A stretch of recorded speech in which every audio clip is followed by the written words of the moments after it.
Taylor Hall, he came in and moved them all. 1-for-1, the deal's done. Bobby Mack let us know. Ryan Strome lost it twice. Drake from Manning was not nice. 2 good picks, they went for Griff. Pete just had to go.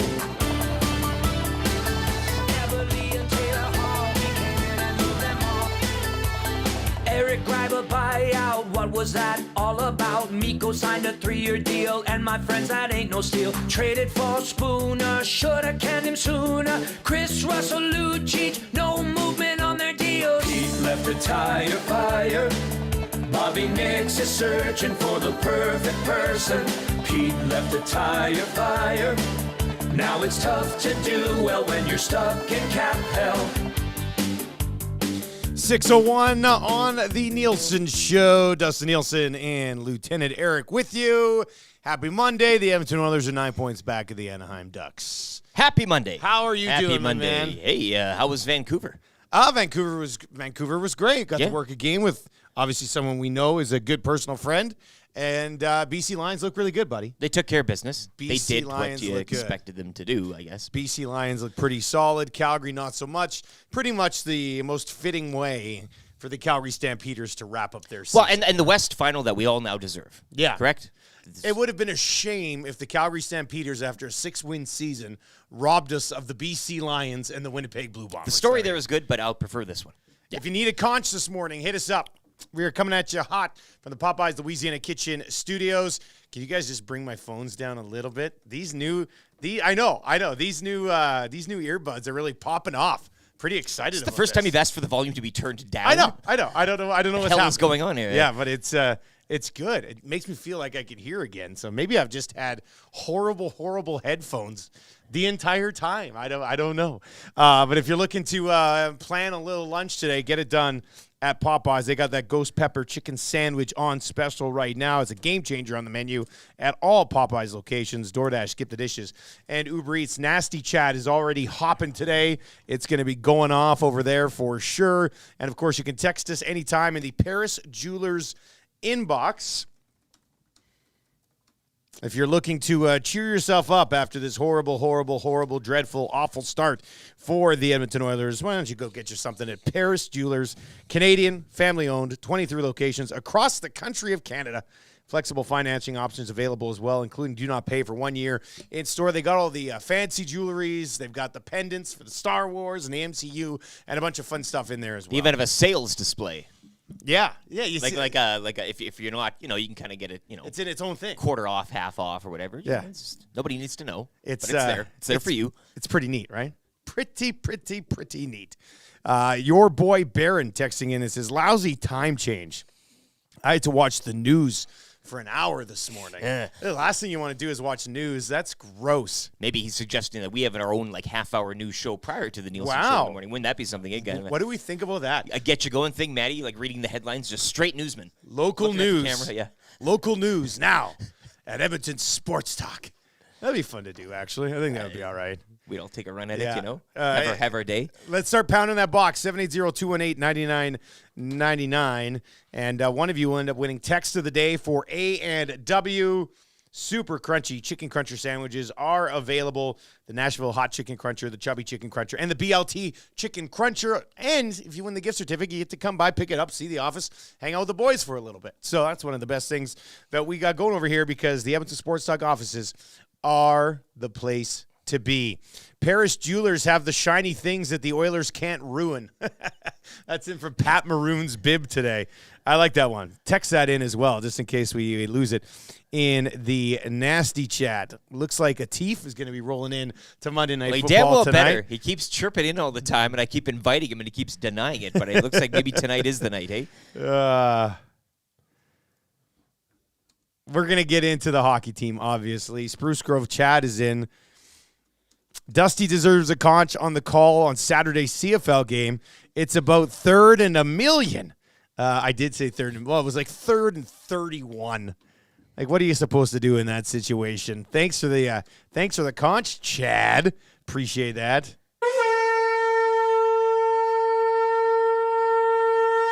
Hey, you guys should get Fraser to read the daily news.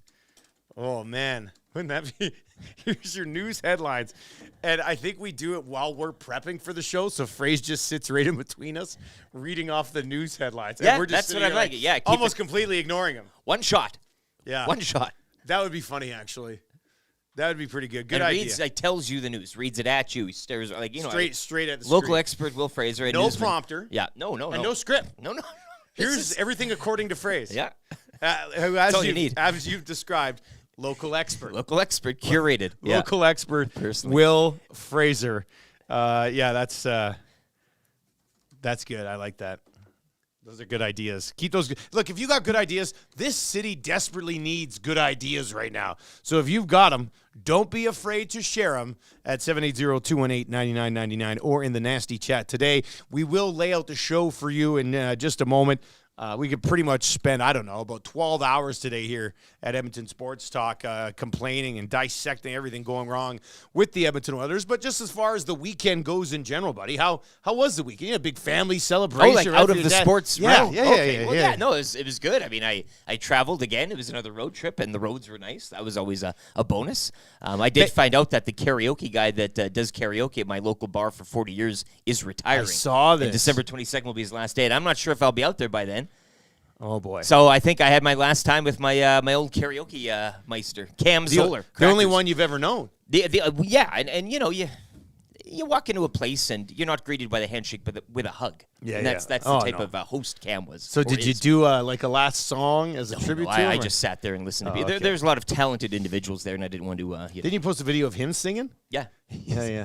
Yeah, you know, sometimes there's not a lot of requests, and he'll take it by himself. Just get going. And, yeah, he doesn't mind. Well, I'm sorry for your loss, buddy. Yeah, it's whatever. But then we celebrated my dad's 80th birthday, and that was great. The Granary, great meal. Nobody got sick. It was for a all fancy outstanding. supper Yeah, type of thing? everything's fine. Oh, wow. He looked very happy. I saw that one picture of him on social media. He just looked like he was having the time of his life. It was all good. Yeah. He tried that. a big coffee stout, which was not really up to his liking, but live and learn. Hey, at 80. A coffee stout. By choice? Or you guys... No, my brother ordered it. He says, that sounds good. Oh, no. Okay, well... Oh, and then You he don't wanna instantly know was just then, like... yeah. Yeah, But he drank it down to his credit. Wants to be like his boys. Well, that's Like, just it. Yeah. That's kind of how it works. RCN in the Nasty Chat says, I had Mr. Mike's takeout 2 nights in a row. Mike Burger Saturday and sirloin bites with lodge chips last night. Woo! It's a casual weekend right there, How eh? great is that, man? Yeah, the casualest weekend ever. Pickle in, pickle out, who cares? Yeah, that's terrific. So on Friday, was it Friday? So Friday I fly to Vancouver. And before I leave the house, my wife grabs me and goes, give me another hug. I have a bad feeling. I was like, what? Like, I'm heading to the airport. Don't tell me you have a bad feeling right now. She's like, it's like, oh, I'm going to give you an extra hug just in case your plane crashes and I never see you again. That's it. It was just like, I'll give you another hug. Going to the negative. Yeah, so it's just like, well, this is kind of weird. Why does she have a bad feeling right now? So then we get on the plane, we board, I sit down, pilot comes on and goes, yeah, good evening, ladies and gentlemen, and I'm looking forward to taking you out to Vancouver tonight. Just a heads up, it's going to be turbulent basically the entire way. We're looking at turbulence the whole way. We probably won't have service on the plane tonight, so stay buckled up for a turbulent ride. This guy came on the air before we took off. In that calm voice, though. Trying to be calm, but also being like, well, there's a real good chance. Yeah. And if your wife told you she had a bad feeling about this flight, then she knows what's going on. So I'm like, oh, my God. So Tammy says she has a bad feeling. The pilot left. I don't know. How many flights have I done in the last 5 months? 25? And I sit there, and the first time the captain comes on and goes, yep, we're in for a bumpy ride tonight. I said, this is horrible. So the whole time going to Vancouver, I was like, this plane is going down for sure. But you were buckled up the entire time. Yeah, we had to stay buckled the whole time. And they didn't even do a service. Like, they didn't even come through. No. That's how worried they were about turbulence. Oh, no. And in the end, it really wasn't bumpy at all. I didn't even notice a bump. I was like, why didn't we get the service? You want to be careful. Yeah. Safety first. Yeah, so I texted Tam as soon as it landed and said, hey, guess what? You were wrong. Daddy made it. And I got into Vancouver and had a pretty good time. Buckled up with no service. You made it, but they had to. Buckle up. Was it really a great trip? Yeah, I don't know. But anyway, great. The BC Lions.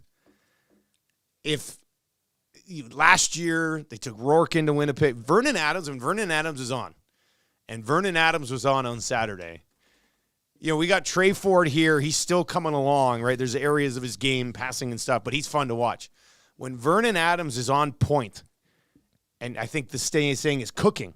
When Vernon Adams was cooking like he was, I'm not too sure how many better-looking things there are to watch in the Canadian Football League than Vernon Adams when he's hitting on all cylinders, man. And I think now, like, he knows his kitchen. He's got the proper ingredients, right? Like, Yeah. it's one thing to say You can't gotta ask cook, for more but you gotta be ingredients. you got to be, everything's got to be lined up. And Yeah. and I think for him right now it is, and it's good to see. Hopefully that continues. And again, I think this is the West final that, allegiances aside, partisanship aside, this is the one you need. This is The the one you want. Canadian Football League fan base should be pretty fired up for a Lions-Bombers West final. Always for a Cinderella story, but Yeah. this is it. This is what you want. Well, and we already looked at, I kind of been looking ahead to the weather, and it does not look like a significant weather game is coming our way in the West Final. It's supposed to be like +1 and a mix of sun and clouds. Plays So into BC's hands a bit. for the Yeah. BC Lions, this is probably the best case scenario. If you were ever going to stop the Bombers from having a chance to get to a 4th consecutive Grey Cup, the weather's factoring in. VA is rolling right now. On the other side, the Bombers, like Schoen is banged up. We'll figure out what's going on with him this week. I know Rasheed Bailey had to leave that last game that Winnipeg played as well. So maybe there's a window here to actually get it done. Or maybe Zach Collaros just throws to Kenny Lawler for 250 yards and Could win be the it. game. Could be it. But it should be a real good one. Real good one. Dusty, they have service on flights to Vancouver. Isn't it like 1.5 hour flight? Well, service, I'm talking like they come down with the cart tray. I mean, we're not rolling out dinners on plates here. Yeah, you get like But a they're gonna Schweppes, roll you down. have or Yeah. whatever. They do that quickly on the flight from Edmonton to Calgary, real quick. Yeah. But they still manage to burst through. It's their job. My goodness. Have to get that done. All right. Joe Belineski says, Dusty, did your wife go joyriding in your truck on Saturday? I saw a black GMC in the Hamptons around noon. Ooh. Oh, boy. Well, she had the nerve yesterday. Must be you. She's been driving it all weekend, and I get home yesterday, and she comes in and she goes, you're not getting the truck back. I was like, you're going to make me roll around in your 2009 RAV4 that has the most rusted up tires in the city? And, yeah, she's like, yeah, I love it too much. So she probably was out joyriding around. It probably was her. But if you said it all in this statement, you got rid of your vehicle. Why? Because it was... Yeah, there's issues with it, right? She's Like, got a rust, and I've seen you drive this oh, yeah. thing. Yeah, she's grinding It's worse it out. than the one you had that you got rid of. So maybe now you get rid of this one, go back to Mitch, you say, hey, another GMC in the Yeah. family. You get a herd of Sierras on your... We're going to take, my parents have like a secondary vehicle they don't use at all. So the kids and Tam are going to get down there this week, pick up that vehicle and bring it back, use it for the winter. It's like a Trailblazer or something like that. My mom's had this vehicle for like, I don't even know how many years, like 12 years. And there's like 30,000 kilometers. So they don't drive it. It just sits in the garage all year. So I was like, yeah, let's take that for a few months. All right, but now let's, enough beating around the bush. The Edmonton Oilers are a disaster. They are a disaster in every way, shape, or form. The San Jose Sharks might be the worst team of all time. They've given up 10 goals in back-to-back games. They're proud of it. They're the only team sitting behind the Edmonton Oilers right now. They set out to do this, though. Yeah. This was almost a bit of a plan, right? Yeah. The Oilers should not be anywhere near the San Jose Sharks right now, yet they are. Every single time you thought, oh, this is it, the Oilers, this is the one, they're getting back on track. Oh, it's Nashville on Saturday.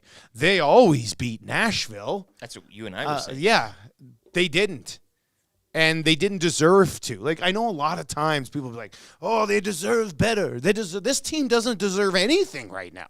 The only thing they deserve is copious amounts of criticism from basically everyone in this city. And there's a bunch of different levels.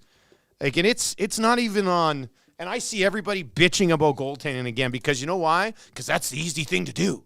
Let's complain about goaltending. Let's complain about Jack Campbell and Stuart Skinner not stopping backdoor tap-in after backdoor tap-in. Because, most goaltenders are going to be able to do something like that. Now, there was a couple of goals on Saturday that Jack Campbell should have stopped. But always complaining about the goaltending just takes the spotlight away from the fact that the rest of the team's absolute garbage as well. And for the first time, maybe in forever, when we talked about their struggles, and this team has struggled at certain times for years, right? There's always They've been able to outscore. December and yeah. Yeah, so like in their December and January slumps, the one thing that you would usually say is, like David and Draisaitl are bringing it, but just can't get any help. Well, McDavid and Draisaitl aren't even bringing it anymore. And Jay Woodcroft leaves them together. I don't know if that's their choice or his. If it's their choice, the organization has a major issue. If it's his choice, it doesn't make a lot of sense at this point. But even those guys, like Connor McDavid and Leon Draisaitl, I think for the first time ever, I have said this, but they look average right now. And then they don't have anybody else to get offense from. Their defense is a train wreck, and their goaltenders aren't helping. I think it was Kevin Woodley who tweeted out the Oilers are just hemorrhaging scoring chances against off the rush. Just it's the high danger scoring chances against the goaltenders could be stopping more of them, obviously. But off the rush, they're giving up like twice as many as the good teams in the National Hockey League. So, I see it, and we're going to get into it today. We do have a pretty big show. We got Dreger coming up just after 7 o'clock. Ryan Rishaug has put Jay Woodcroft on notice. So Shoggy's going to join us around 8:25 today. Firing Jay Woodcroft would be the worst thing this team could do right now. And has he been perfect this year? No, of course not. 25 minutes into the season, he reverted to McDavid and Draisaitl. But he's coached 130 games, and he's got a .650 winning percentage. And you watch this team right now, and you go, well, horrible start. Fire the coach again. Give all these players, give the core of the group another free pass, just like they got every other bloody time they change a coach. If they were to fire a coach right now, I don't even care what happens on the road trip. If they go on this road trip and suck the big one, if all you're doing, if you fire Jay Woodcroft, at that point it would be like with a career .645 winning percentage, you're just saying, coach's fault again. No, if there's one person who should be on the hot seat right now, and it's not even overly impactful because he's probably done at the end of the year anyway, but it's Ken Holland. I mean, Ken Holland is the one that's forcing Jay Woodcroft and this team to go out short a skater. Like you sit here and go, man, the Oilers, they're in tough. They're literally starting behind the eight. I almost swore they're behind the 8 ball every single time. Like it's a train wreck, and the salary cap and the management of it has completely screwed them to the point where you go, well, if you're not going to fire Woodcroft, you better go make a trade. All right, well, go have it. Go try to make a trade right now. Who in the world is going to try to help the Edmonton Oilers right now? The answer is nobody. And they have no wiggle room where they can, let's pick up an extra $1 million here. They've sewered themselves from a management perspective that they can't get out of this without it just being on the coach and the players right now. So I don't know what you're supposed to do. What are you supposed to do right now? I don't know. Get the power play going? Yeah, that would help too. No, but outscoring the mistakes, and a generational power play was something that masked a lot of deficiencies. So maybe if you get one of those two things going, I don't know. I don't know how you get that going. But I am going back and forth, couple conversations, Paris Jewelers Inbox, 780-218-9999. And I think if you look at the depth from last year's playoff, I know Costin hasn't really done much in Detroit, but I think he fit in extremely well with this group. Couldn't keep him, right? Yeah. You couldn't keep him. I think everybody wanted to. The fans wanted to. I think probably the players wanted to. Probably even management wanted, but you couldn't keep him. Couldn't keep Yamamoto Bukestad either. was a guy I think that fit in well. Yamamoto. Couldn't sign And again, Bukestad. Yamamoto was a guy that and he didn't make life easy on himself as well, but better than what you have right now. And I think when you look at that depth compared to last year, that too is another one. And as you mentioned, and everybody mentioned death by 1,000, there's a lot of things. There isn't just one specific issue.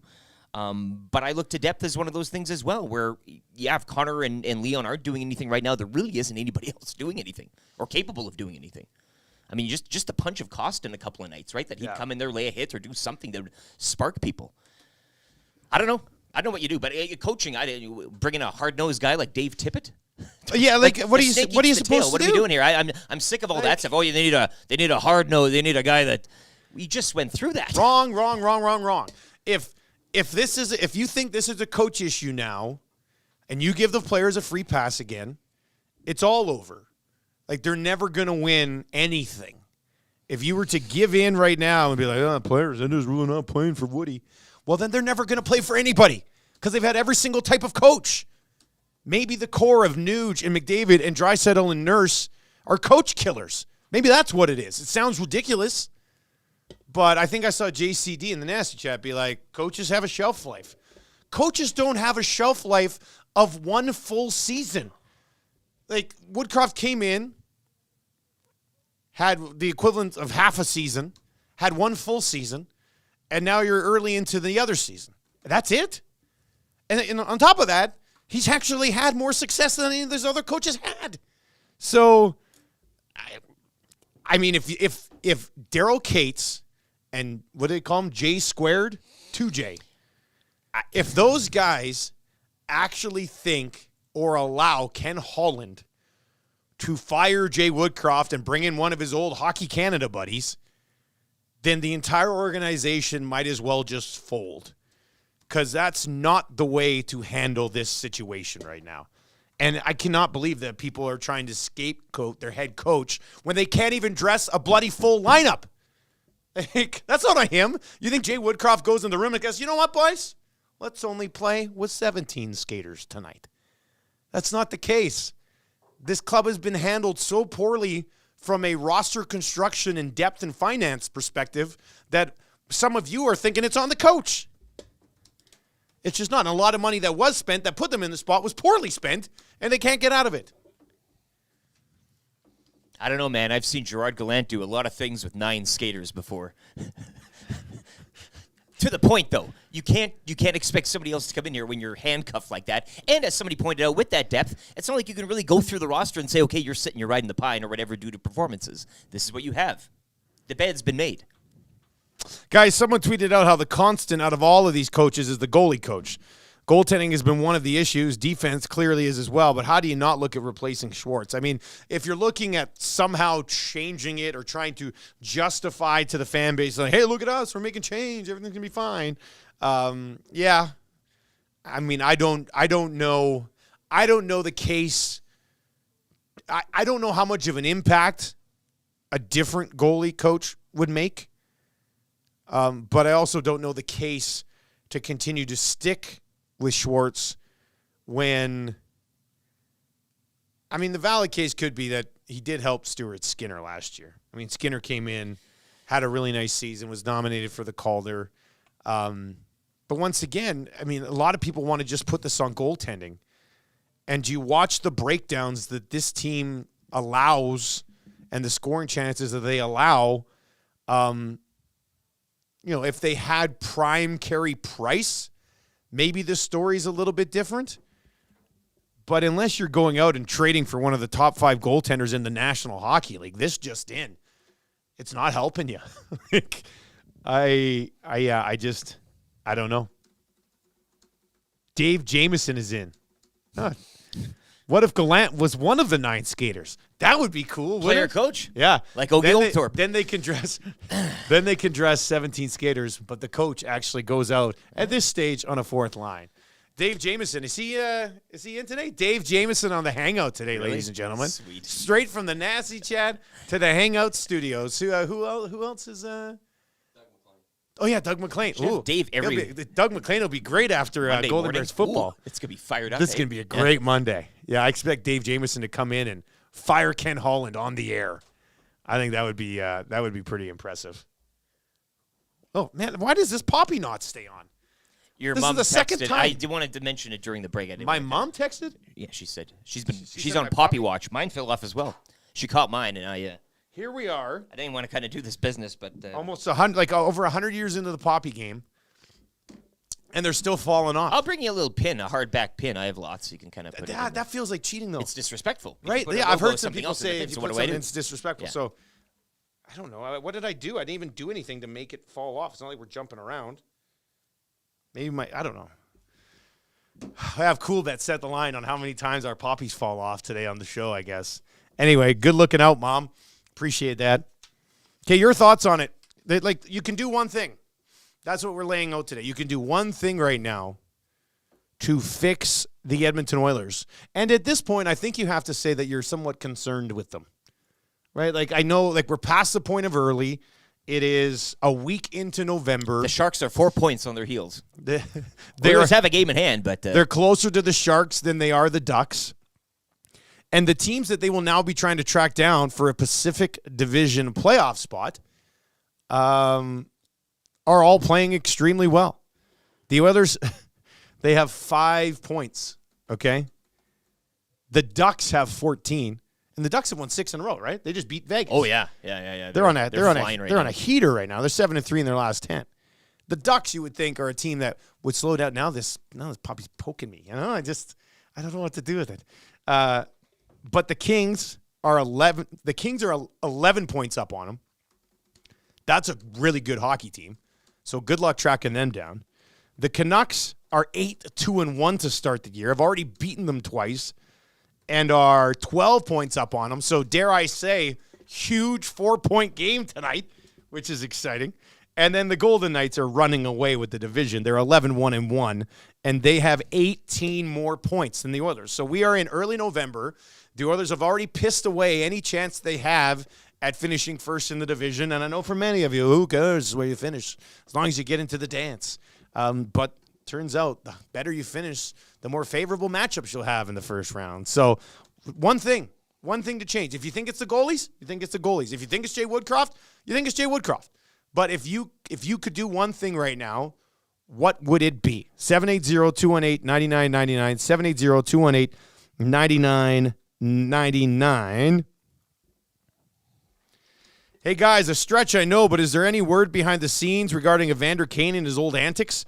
I saw an interaction between him and Hyman during the celebratory skate at the Heritage Classic that didn't sit well with me. I mean, on the ice, Kane's one of the few guys who is kind of bringing it right now. So we can't comment on that. I would not know. Wow, Dusty, how wrong you are on Woodcroft. He dresses 11-7 and plays 10-6. Why do you think with 12 forwards anything would be different? If you think the press box is a deterrent, then you think that Woody would have the stones to sit a few of these guys. The roster isn't paying attention to any Woody anymore, and that is on the core. No, first of all, the press box isn't a deterrent because they can't financially have anyone sit in it because their roster is so short due to Ken Holland's horrible management of the cap that Jay Woodcroft can't hold anybody accountable by taking ice time away from them because they literally don't have anybody else to dress. And if the core has given up on Jay Woodcroft, then the core is the issue. Look at what they did last year. They were a great team last year. The core all of a sudden, 10 games in, is given up on the head coach. What the hell is happening here? If the core is the issue, then trade one of them. I mean, fire them all. Head coach Mike Sullivan guy is back in the Paris Jewelers inbox. Is he? What does Mike Sullivan say now? Quote, there wasn't anything. For me, there was a lack of execution, lack of attention to detail, no sense of urgency, no cooperative play. You can't play that way in this league and win. Head coach Mike Sullivan. Matty? Can I go on the side of why you would potentially make the move on Jay Woodcroft? Holy smokes.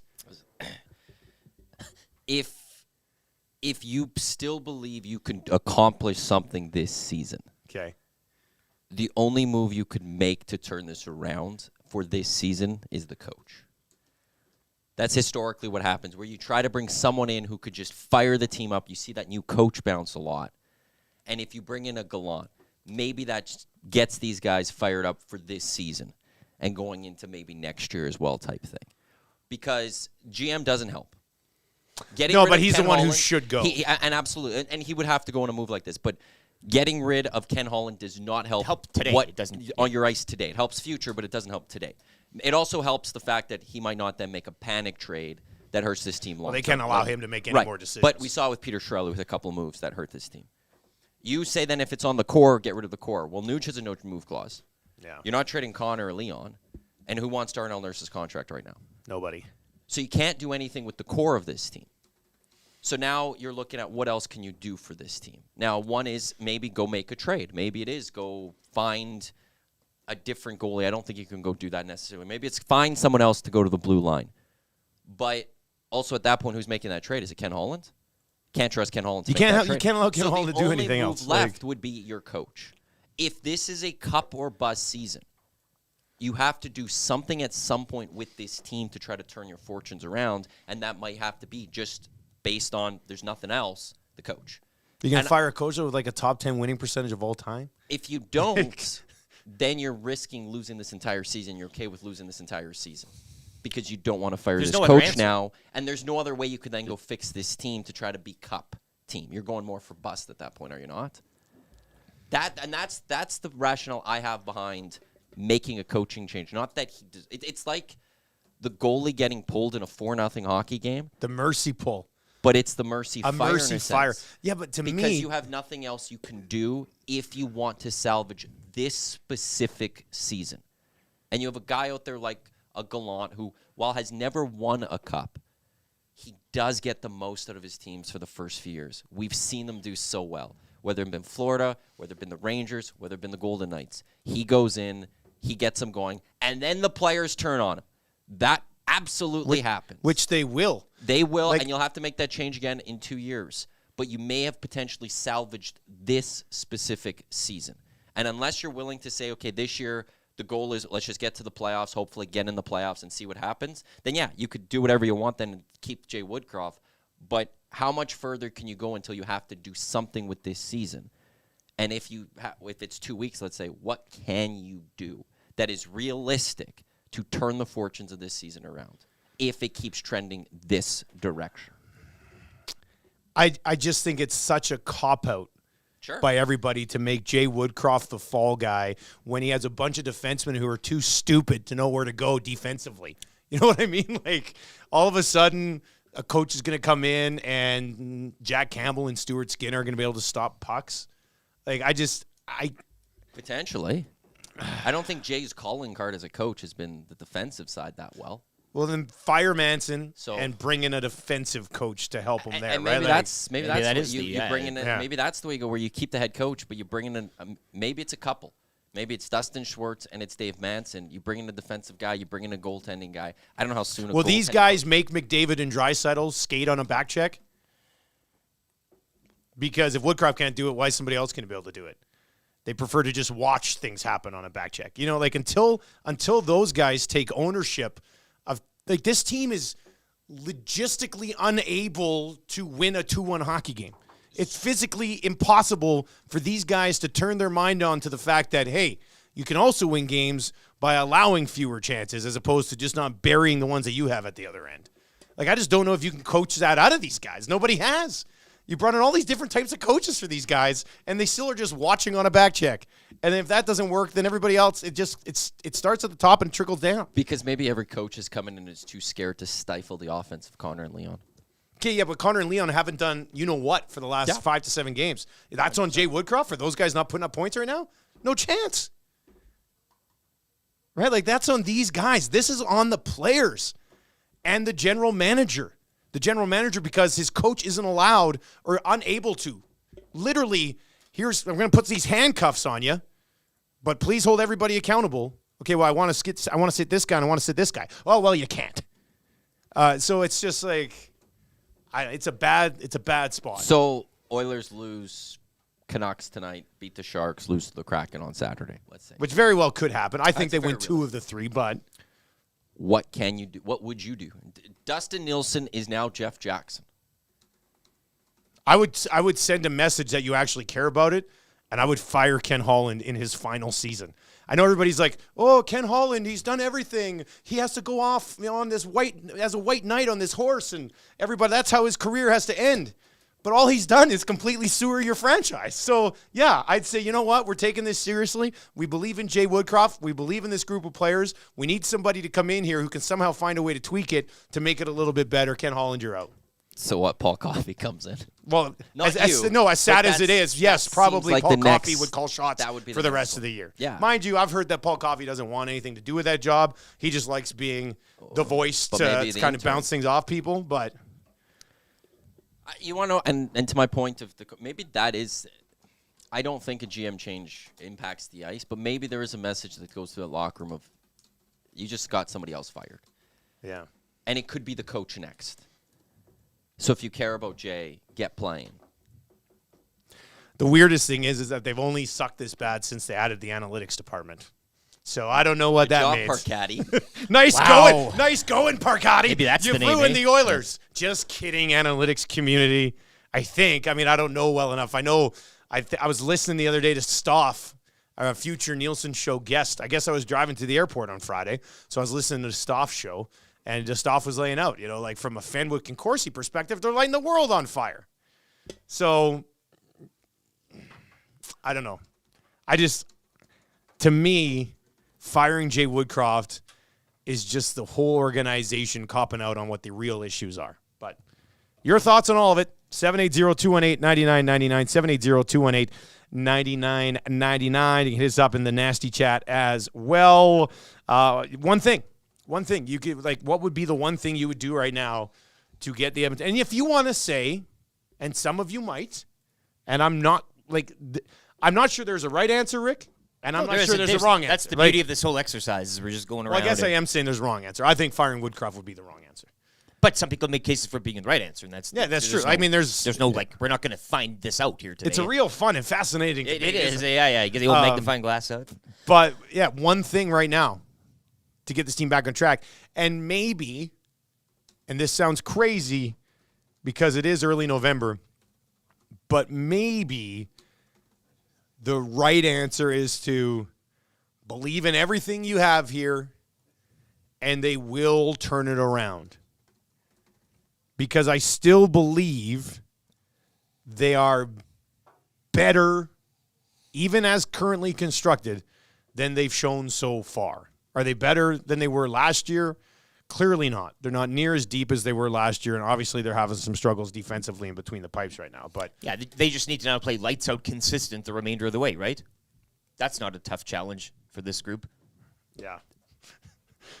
That's what it is now, right? That's. Well, who was let's see here. Somebody said make a trade in the bottom six. Maybe. I mean, well, somebody's up for trading one of the two. One of the big boys. Yeah, see, I don't they've been struggling lately, but I don't think you're there yet. I mean, you can't do that. Plus, who's gonna make the call? Ken Holland? You're gonna allow Ken Holland to trade one of those guys. You had to be nuts. You would have to be nuts. Happy Monday, fellas. Oh, boy, the Oil are in trouble. Last season's lowest-ranking wildcard team finished 13 games over 500. With the Oilers currently 5 games below 500, they need to go 46-26 in the remaining 72 games to get to 13 over 500 just to get a wild card spot based on last year's standings. To go 46-26, they'll need a winning percentage of about .640. Last year, the Oilers' winning percentage was about .680. For this team to now make the playoffs this year, they need to immediately become almost as good as they were last year. Cup or bust? Bust it is. Jaunty in Victoria, a couple minutes from the beach. Jaunty in Victoria coming in and dropping the hammer on the likelihood of the team. Now, can they go 46-26 the rest of the way? I honestly think they could. I still think they could. Well, they'll have to. They have to, yes. Oh, look at this poll question up. Can I vote on this? Are you? As long as you're not Give it a under shot. the EST No, I'm account, on the EST account. then yeah, you can't vote on our own polls. Oh, whoa! We got an excellent battle here. Vote right now on that poll that just popped up there, and of course you can text us 780-218-9999. Well, and for those that aren't on YouTube, might as well say the poll. Yeah. As opposed to just say vote on the poll. What one move would you make to try to turn the Oilers' season around? Fire Holland, fire Woodcroft, make a trade. Please comment with what, or write it out. All right, there you go.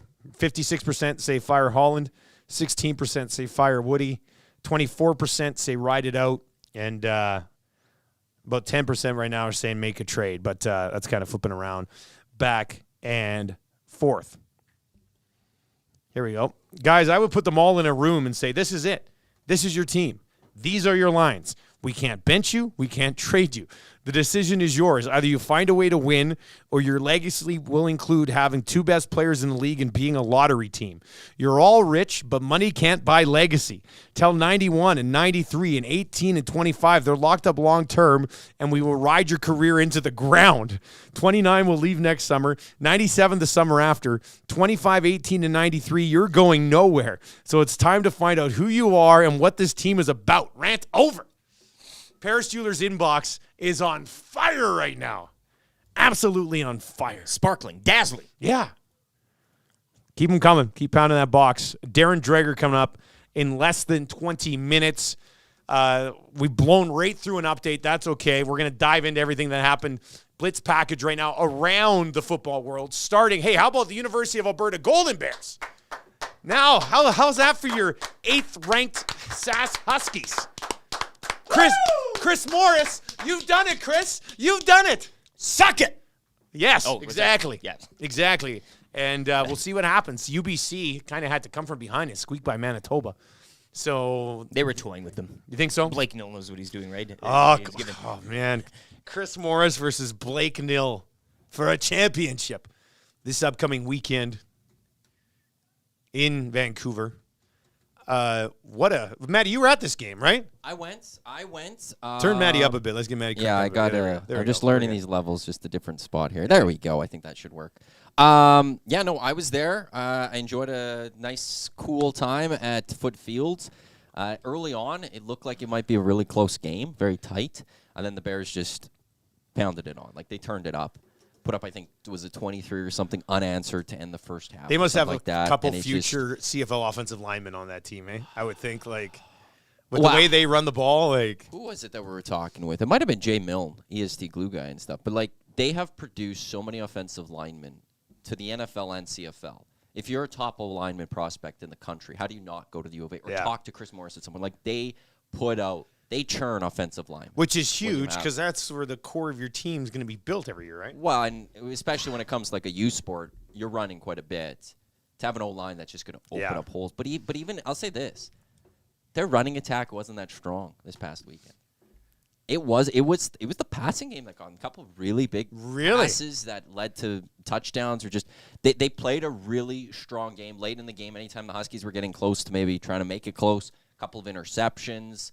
The Bears look good, and they beat the Huskies 3 times. Like, Yeah, they did. That's the one thing is U Sports could suck it with their rankings, but in the end, the Huskies are still the Huskies. And when you could say you beat them 3 times in one season, that's a good season in itself. But now they're going to try to do to UBC what Huskies couldn't do to them and Beat get 'em, that win. yeah. Get that win, but do it in the most important game. Because if they get this win, not only are they Canada West champs, they're hosting Mitchell Bowl the weekend after. You come back home, and you get to play another home game. And I'm sure Foot would be pretty fun at that point. But no, Chris Morris and the job that all those boys are doing with the Bears, well done, guys. And good luck in Vancouver next weekend. I'm sure that will also be a 2-cent pay-per-view on TELUS, and I'll certainly be. You're splurging approaching on a that. 20-cent bill here for Best the season, bang eh? for your buck. And you get to watch Dupes and Dunk. What's the GST on that one? How much am I really paying? Yeah. Pandas Golden Bears also splitting their weekend series in hockey and basketball with the Huskies. Okay. Like all of them split. Pandas Golden. each and every Everything's one. split. Everything Basketball, was hockey, split. all split. Everything was split, all right down the middle. So That's funny. Actually. congrats to all the participants this weekend. CFL over the weekend, the BC Lions firing on all cylinders. Vernon Adams, over 400 yards passing, 2 passing touchdowns, 3 rushing touchdowns. VA was as big play as they come. He was excellent on a 1st and 20.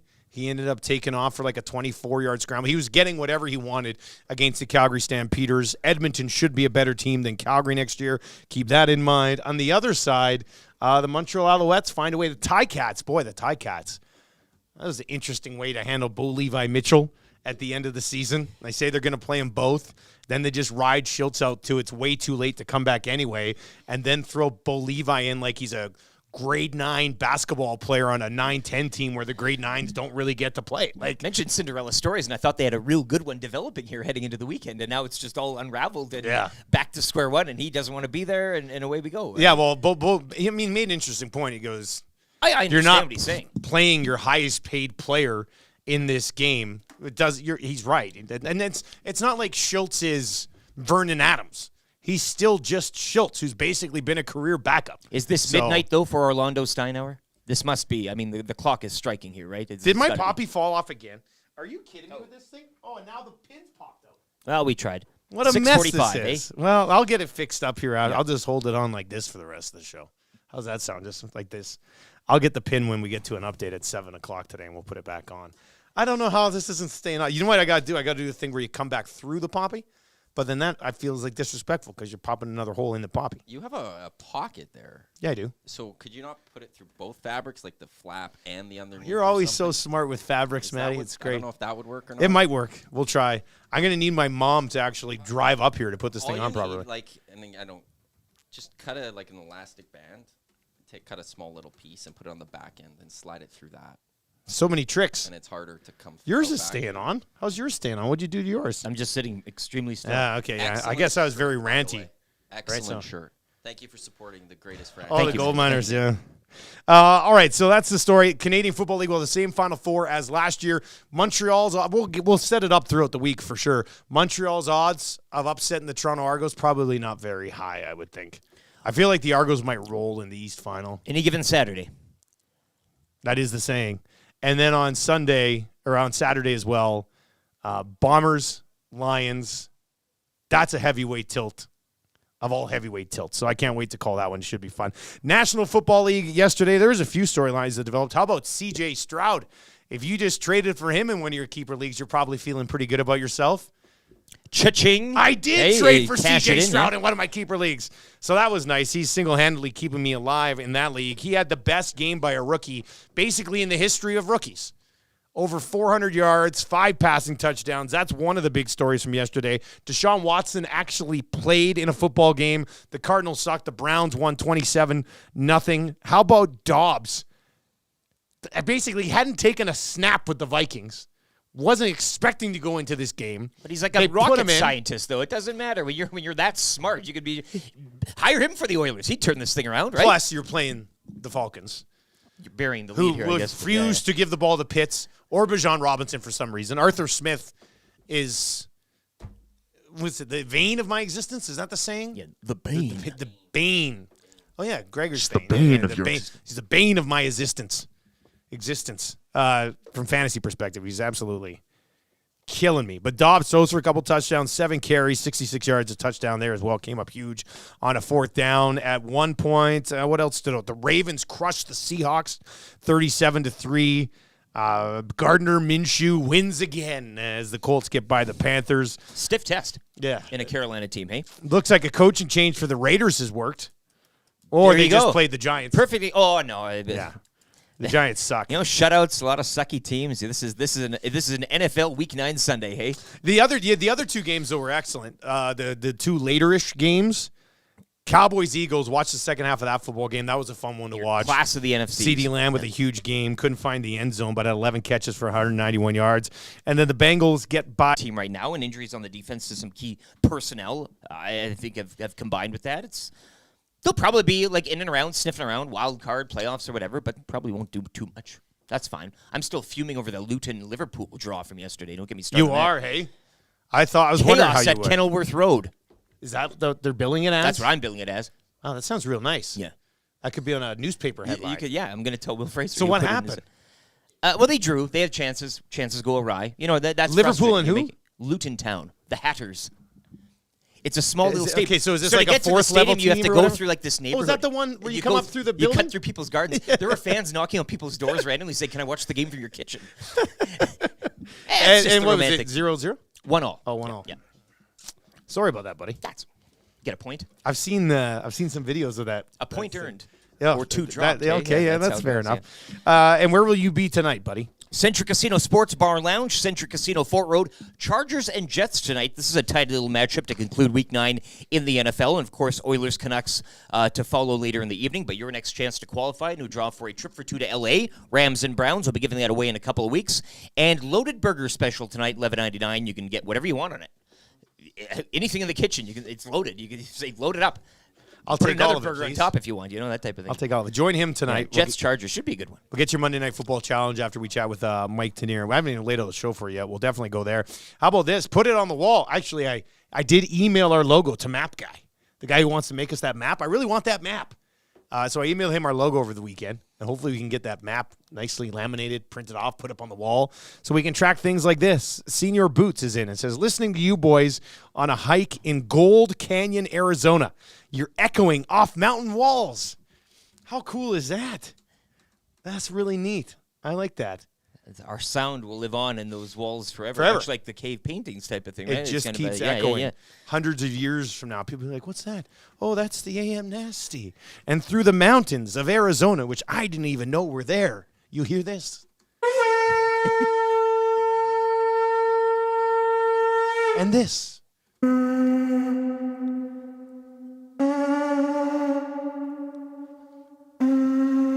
That's a real nice mountain conch. I like that one as well. 780-218-9999. And Senior Boots is likely listening on TuneIn. Download the TuneIn app. And we've weaseled our way in there with all of the AM and FM stations. And you can find us on TuneIn, favorite us, and right on your dashboard. Boom. Or if you're walking in the mountains, they can get you taken care of there as well. 886 favorites right now on TuneIn, closing in on that 1,000. Well, that's not 1,000 yet. Let's crank this up. I looked the other day, 100.3 The Bear, home of Yukon and McCord. They have like 54,000 likes on there. Yeah, but they've also been on TuneIn for like over 10 years or whatever.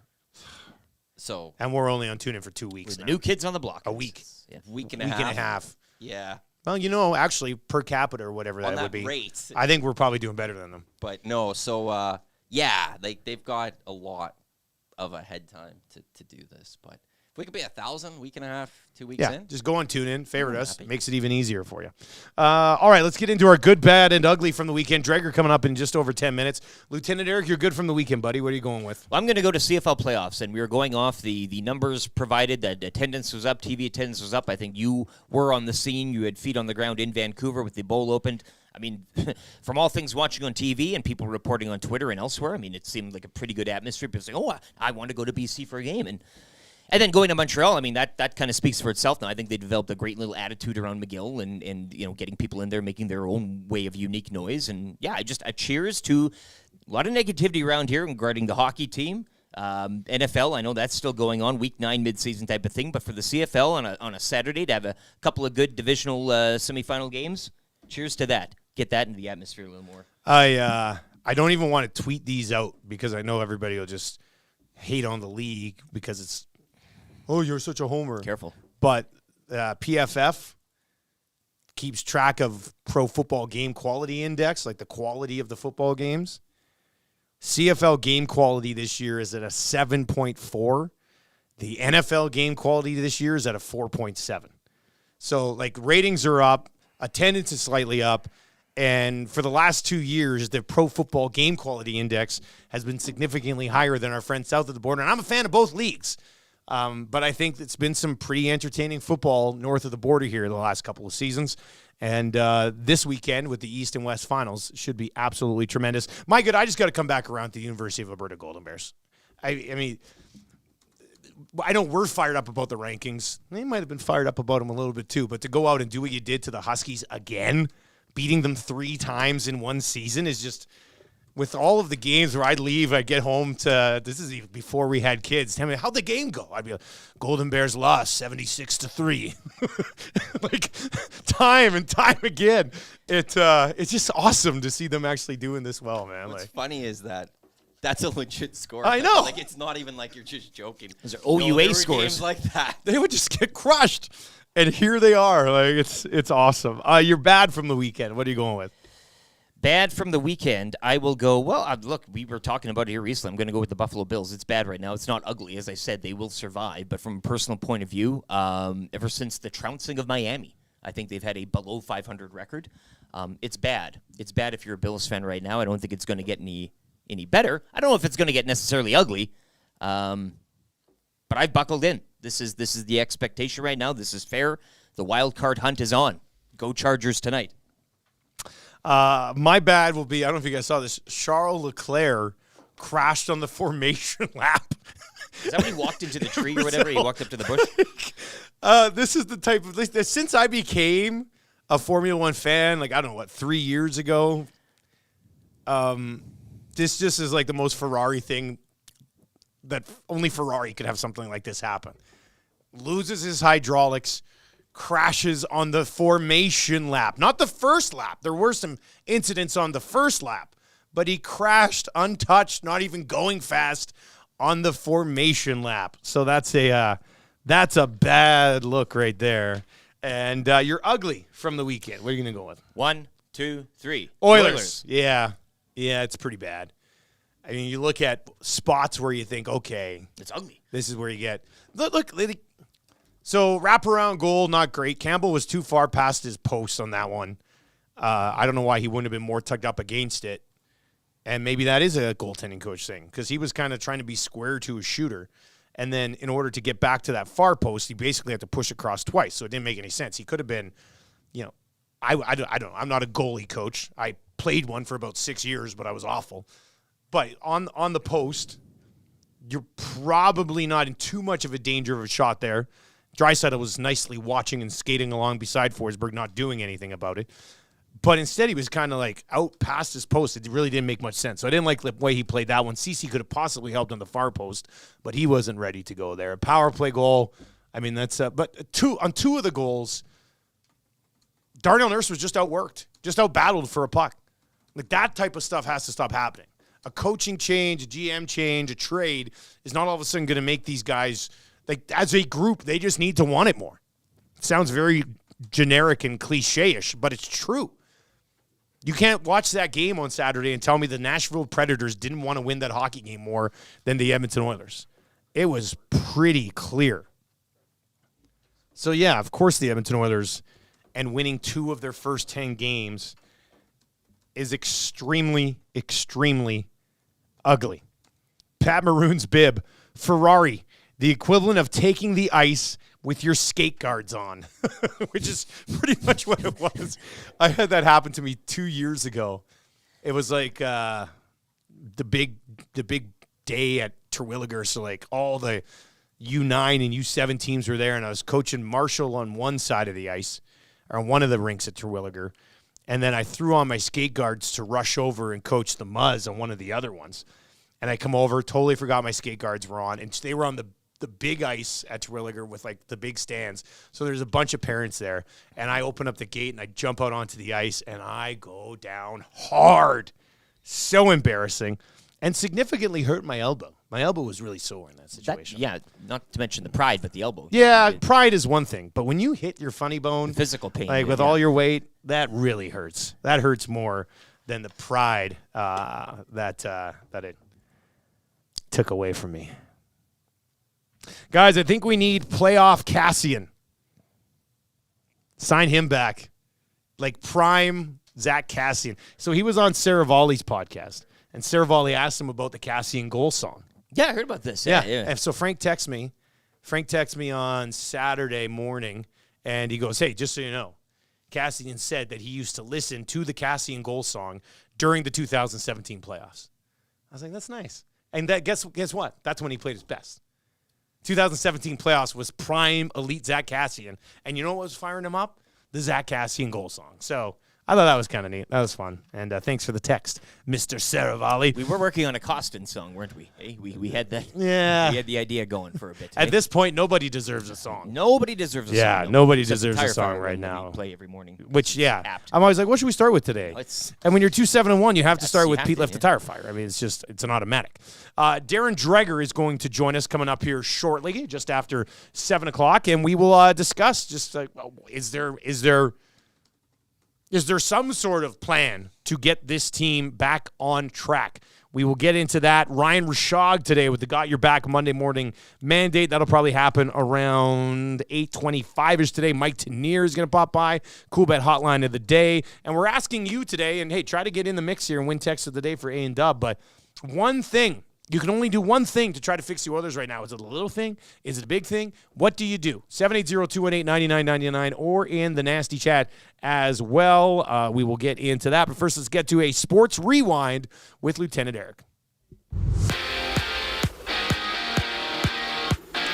Joe Burrow tossed a pair of touchdowns. Josh Allen a touchdown and a pick as the Bengals outlast the Bills 24-18 on your Sunday nighter. You can join me this evening at the Central Casino Sports Bar and Lounge when the Chargers visit the Jets for your next chance to qualify into a drawing for a trip for 2 to LA to catch the Rams and Browns. NHL action yesterday. Anaheim with a 4-goal third. They up in Vegas 4-2. No Jack Hughes, no problem for the Devils. They double up Chicago 4-2. Oilers will begin a 3-game West Coast trip tonight in Vancouver. You can join Tom Gasola for the Oil Stream pre- and post-game shows. Begins at 6:30 tonight right here on Edmonton Sports Talk. Oilers have lost 6 of their last 7 heading into tonight's contest. It's one of 4 games around the NHL tonight.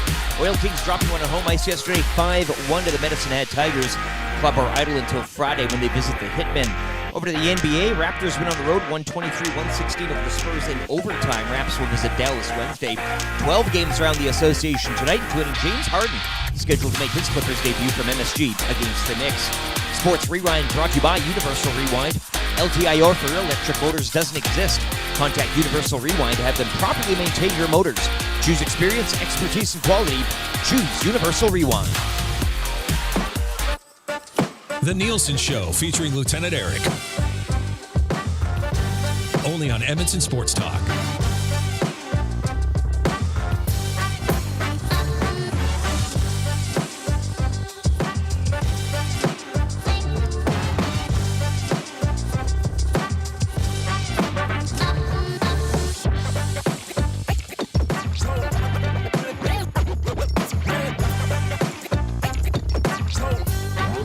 .702 on a Monday morning, and despite the Oilers starting with 2 wins in their first 10 games, the sun will come up today, everybody. We're looking at a high of around 4 degrees today.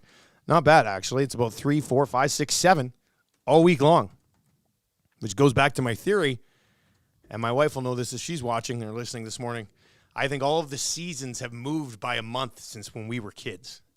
Right, like this used to be like early October, and then eventually, and then spring doesn't start as early as it used to. Though the entire calendar has moved. It's like by it's about changing. a month. Yeah, who's that guy? DeGrasse? What's his name? DeGrasse. Neil deGrasse Tyson or something like that. This is a theory he should pick up on. Like I see myself sitting across from Rogan one day, being like, "What do you think about this?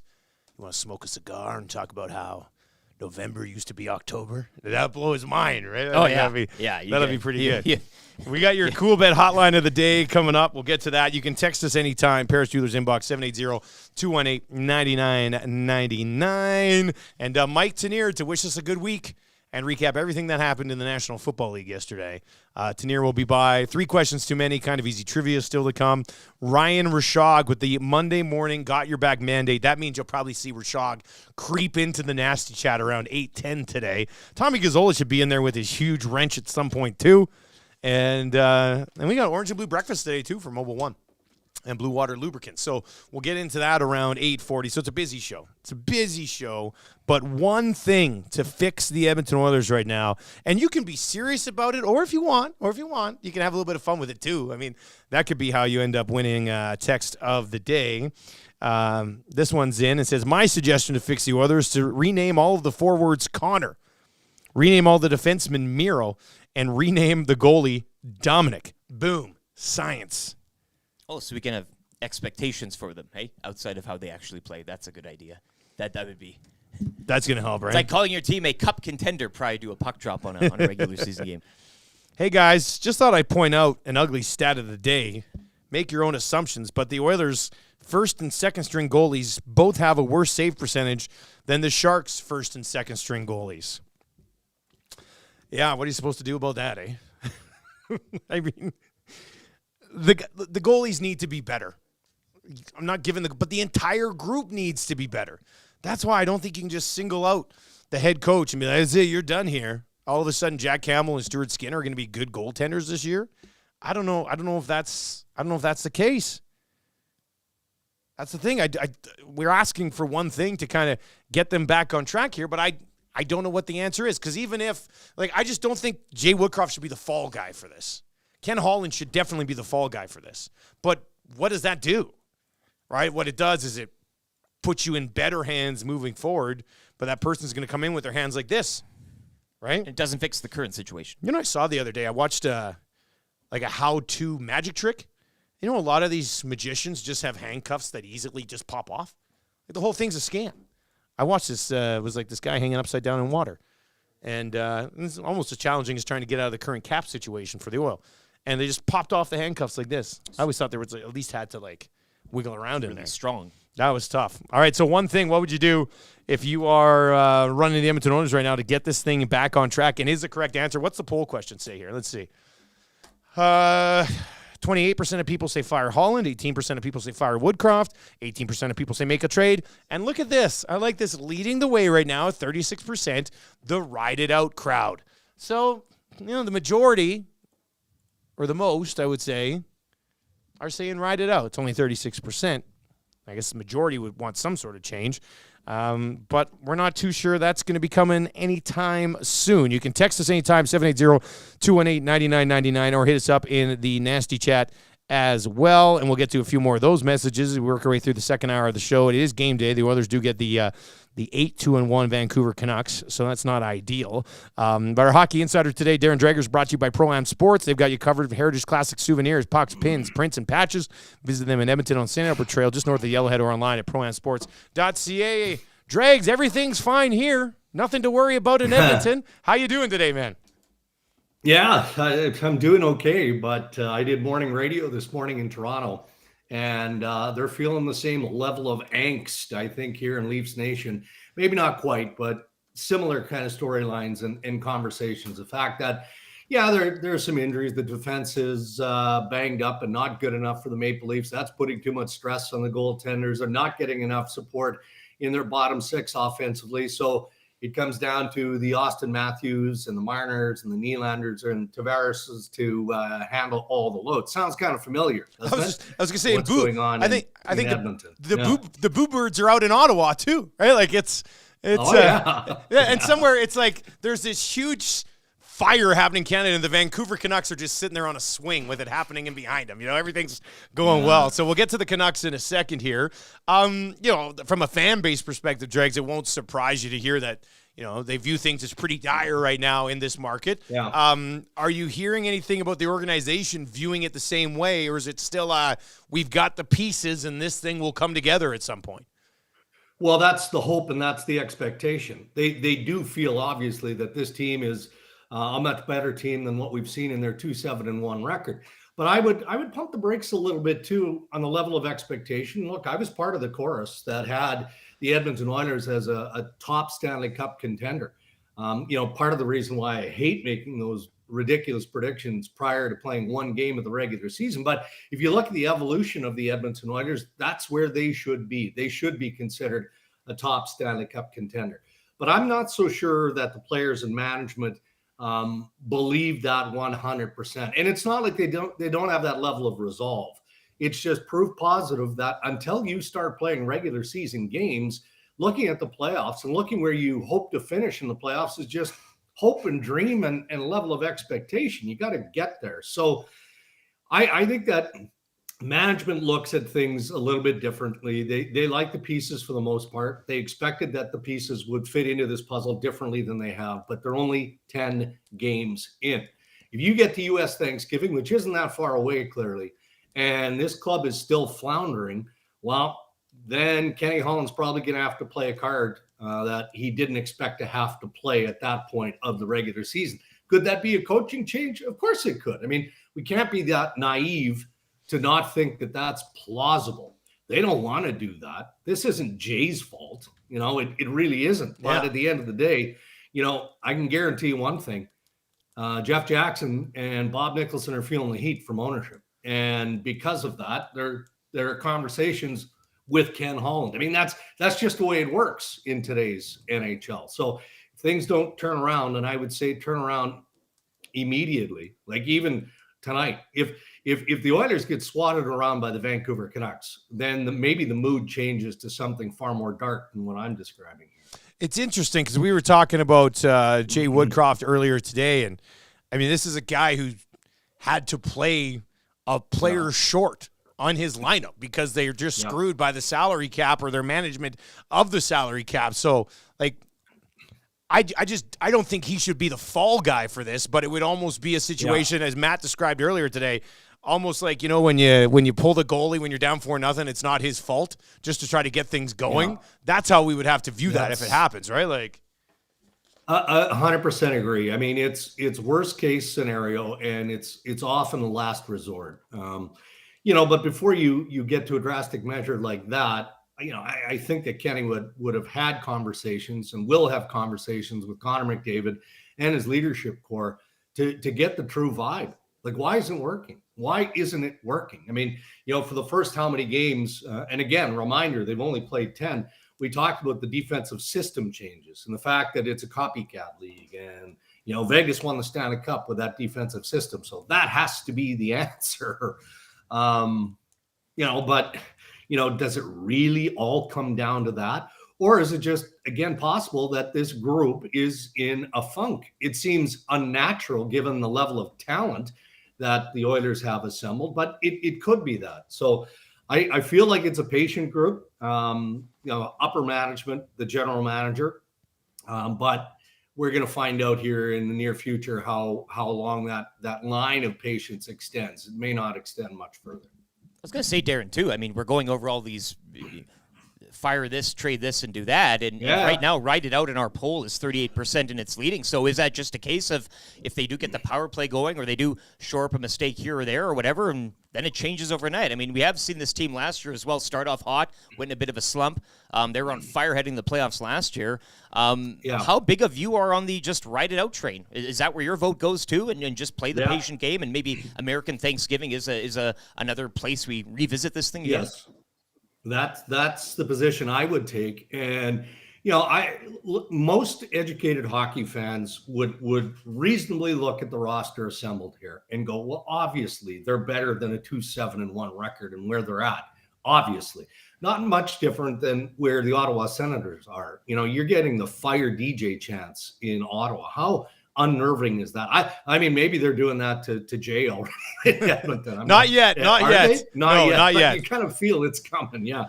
I can't imagine how daunting and unnerving that would be to hear your name called out and you need to be fired. But I'm in that wave because I look at those two rosters, and let's throw the Leafs into this mix too, right? They're just, the talent is too good. You've got underachieving pieces more in the middle of the lineup and the bottom of the lineup than at the top of the lineup for me collectively when I look at those three teams. So, what we do in following hockey, particularly in Canada, I was reminded years ago, you watch a golf tournament, the PGA, whatever you want to watch, and obviously all of the attention is on the leaders, the great shots that you're seeing on a golf course. Well, when we analyze hockey, we're more drawn to the negative, right? We're looking at the turnovers. We're looking at the bad goals that are let in. Jesse Puljujärvi was maligned as an Oiler because instinctually we just looked at the negative aspect of his game. And unfortunately for those teams that we've talked about and drilling down on Edmonton, there's been more of that than there has been the edge of your seat highlight stuff that we're also accustomed to seeing from Draisaitl and McDavid. Ride it out, man. Ride it out. At least get to U.S. Thanksgiving.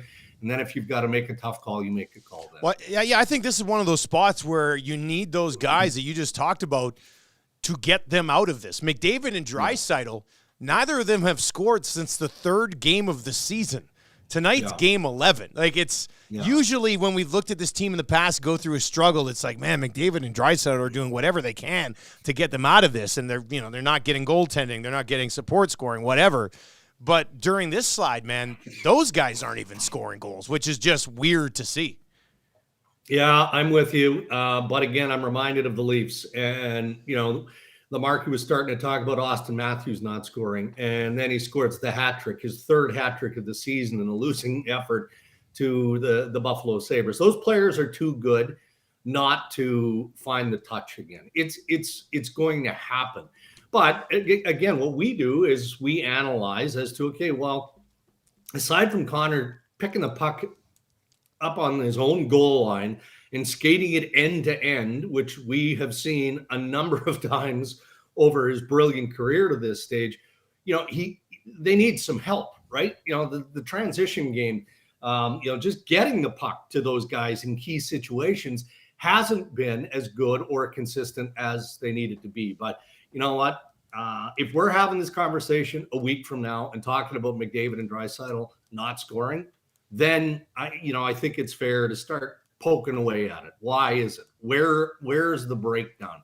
How much are these guys kind of carrying on their backs in terms of feeling that they do need to do more because this team was expected to be that much better and all of those things?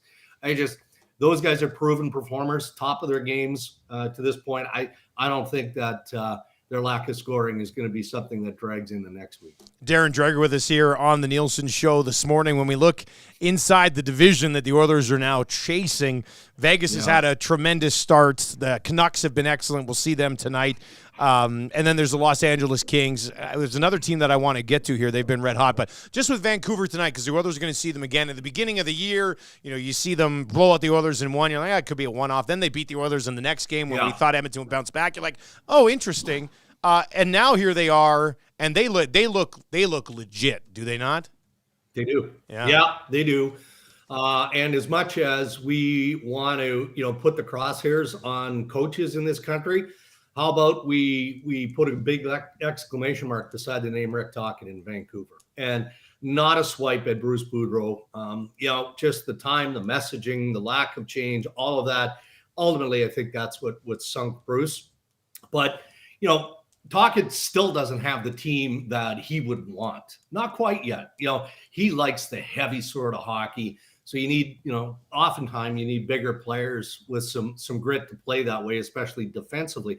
But his message has gotten through. It has. And even something as little as an adjustment where you sit JT Miller last week for 4.5 minutes. I don't want to call it a benching. He cooled him down. He was running hot. He was taking penalties, So he needed to set him down. He did. He comes back, scores a big goal in the third period, and away they go. Pettersson is next level. Their goaltending is as good as it gets in Vancouver. So I think that somewhere the Vancouver Canucks are going to come back. They'll find that middle, but they're a lot closer to being a playoff-worthy team than I was willing to go to start the season. And that has a lot to do with everything. Coaching, star power, goaltending, and maybe a better defensive system than what we were, again, giving them credit for. And, of course, as many of us expected, the Anaheim Ducks are the first team to beat Vegas in regulation this year. But Anaheim's won 6 in a row. Like, is this just one of those things for a team that's still obviously going to miss the playoffs? Or is this a youngerish team with guys like McTavish starting to emerge and find their space in this game? Well, it's probably more of that for me, Dusty, than the latter. There's a good collection of young talent there. I don't think that they're quite ready yet, but they're going to keep it interesting. And if you're Pat Verbeek or you're Greg Cronin, that's really your mandate this year. Kind of do what the Montreal Canadiens have done masterfully, right? You draft accordingly. You make sure that you don't bring in older players that are going to block the development of your young guys. Make sure your young guys get that situational stuff, good, bad, and otherwise.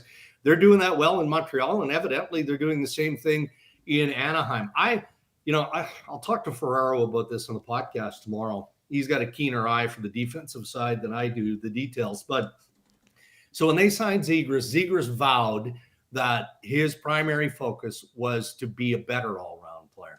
The old cliche 200-foot game.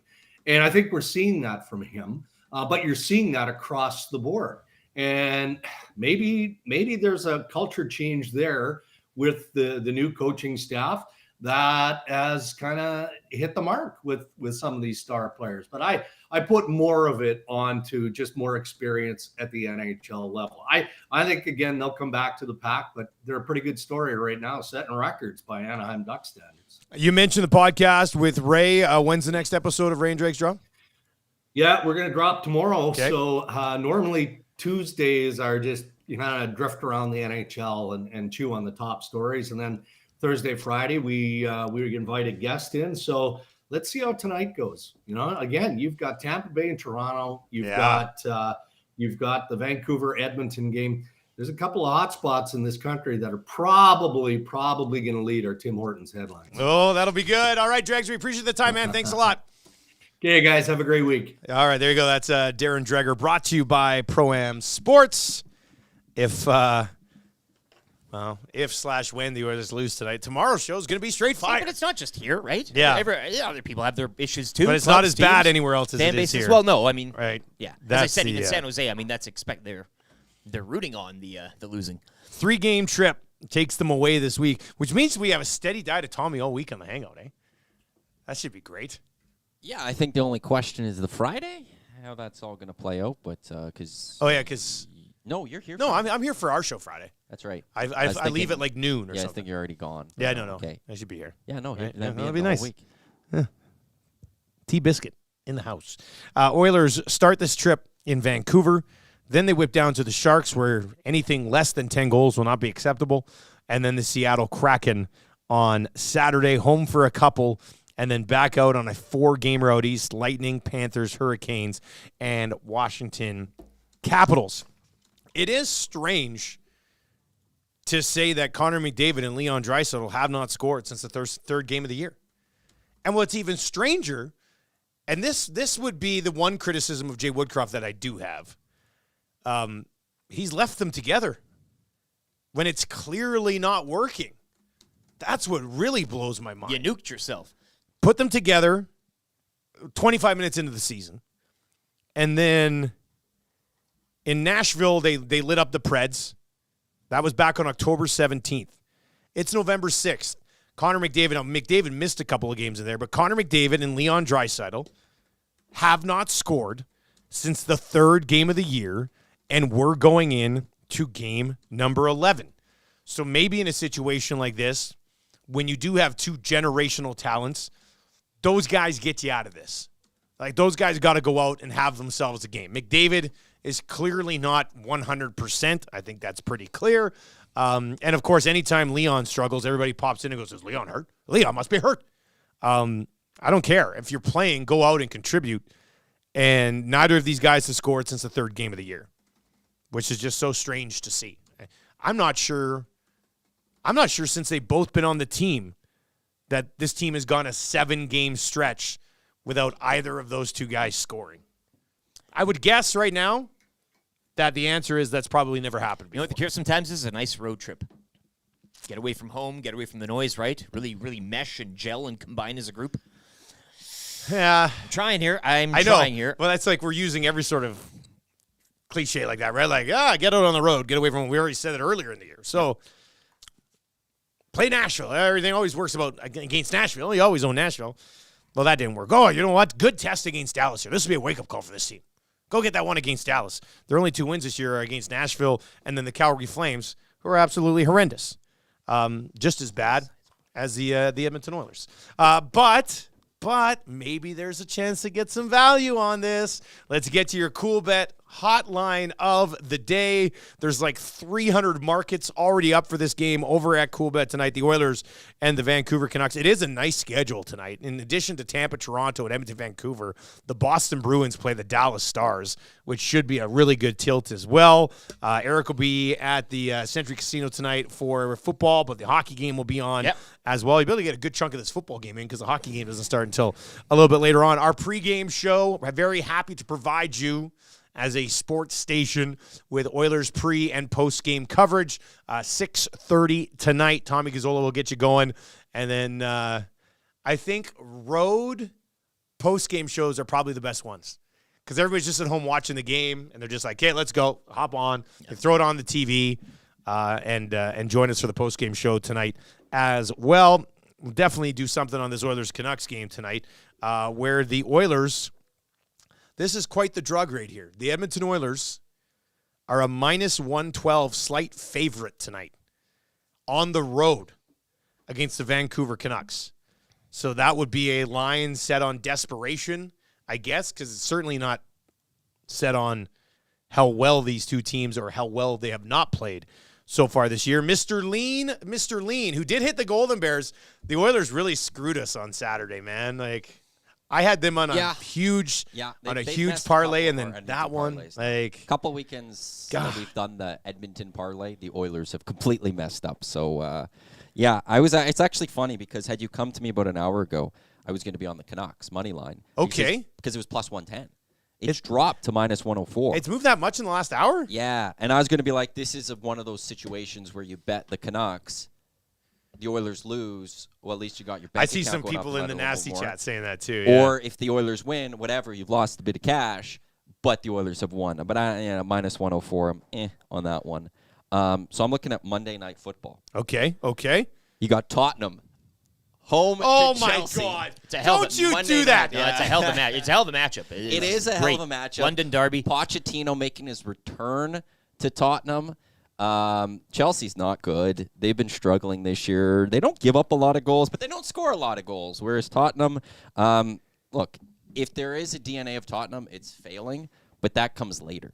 They're playing so well under their new manager right now. There's no cup on the line today. There's no cup on the line right now. They're 8-2-0. They don't have a loss this year. The only club in the Premier League that doesn't have a loss right now. They are at home under this new manager. They've just been playing great football. That I would look at Tottenham plus 137 for this afternoon's Monday Night Football affair across the pond.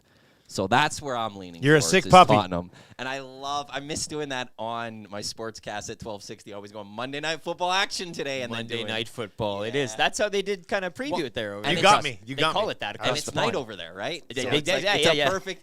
It is Monday Night Football action. You're going to want the Spurs over Chelsea. All right, funny guy. I'm going to look to the National Hockey League tonight. We got to go into this Oilers-Canucks game.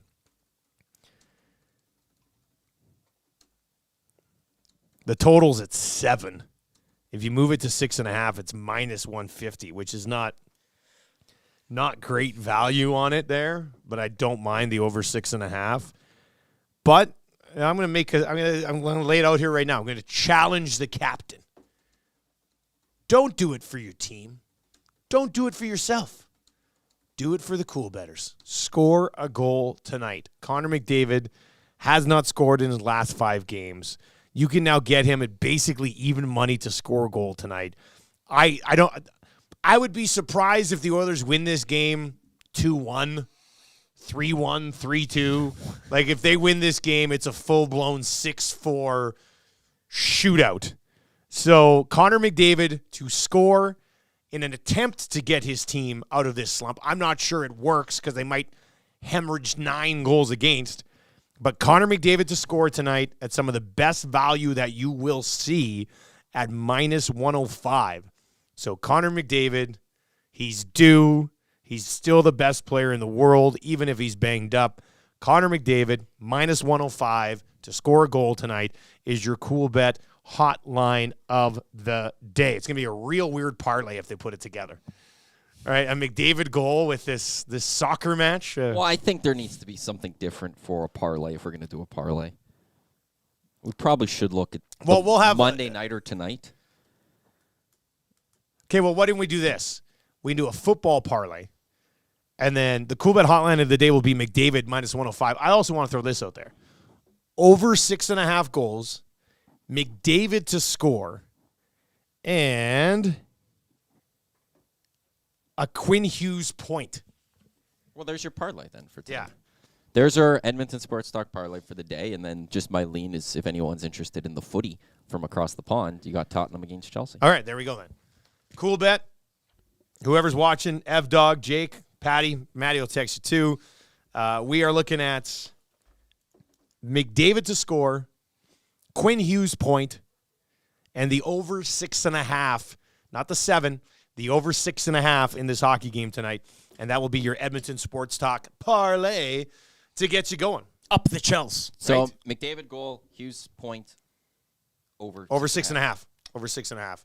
That'll be posted in the exclusives page over at CoolBet. If you're not yet signed up for an account, use the code LOCKSHOP when you do all one word, and you get a 100% deposit bonus on your deposit, up to $200 on that initial deposit. Let's get to a sports update for Park Mazda. We will come back and continue to try to fix the problems that ail the Edmonton Oilers. We'll get into that as we work our way towards 7:45 when Mike Tanier will pop by for a little bit of a visit and a recap around the National Football League yesterday.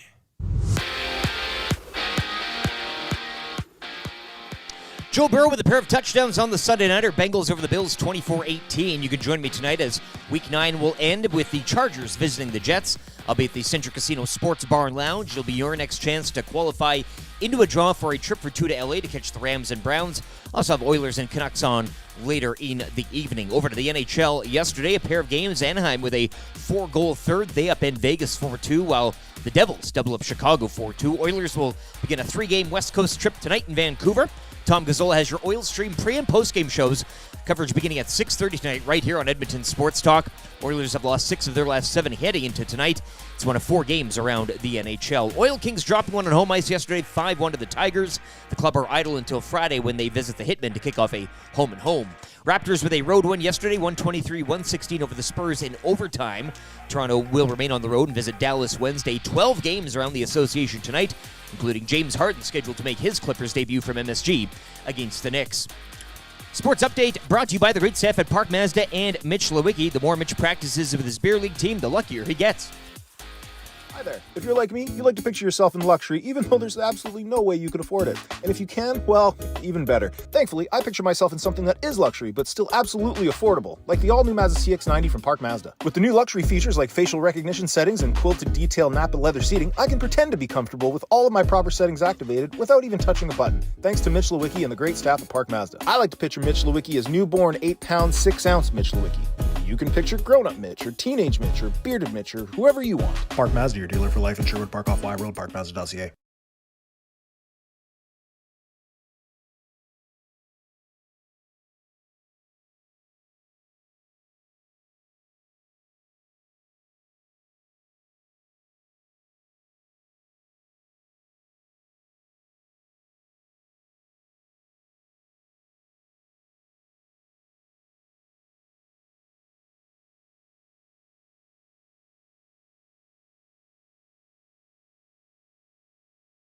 With the AM Nasty, thank you very much for being here today. Looking at a high of about 4 degrees. Your update in traffic is the roads are starting to get a little bit busy this morning, so take your time. The volume. Lots of volume. Volume. Lots of volume. Hey, the poppy's staying on now. I fixed it. I came back through it, and it's getting the job done. I like wearing mine a little more low. Yeah, yours look like a little belly, a little belly poppy. Red in the rib. That's kind of nice.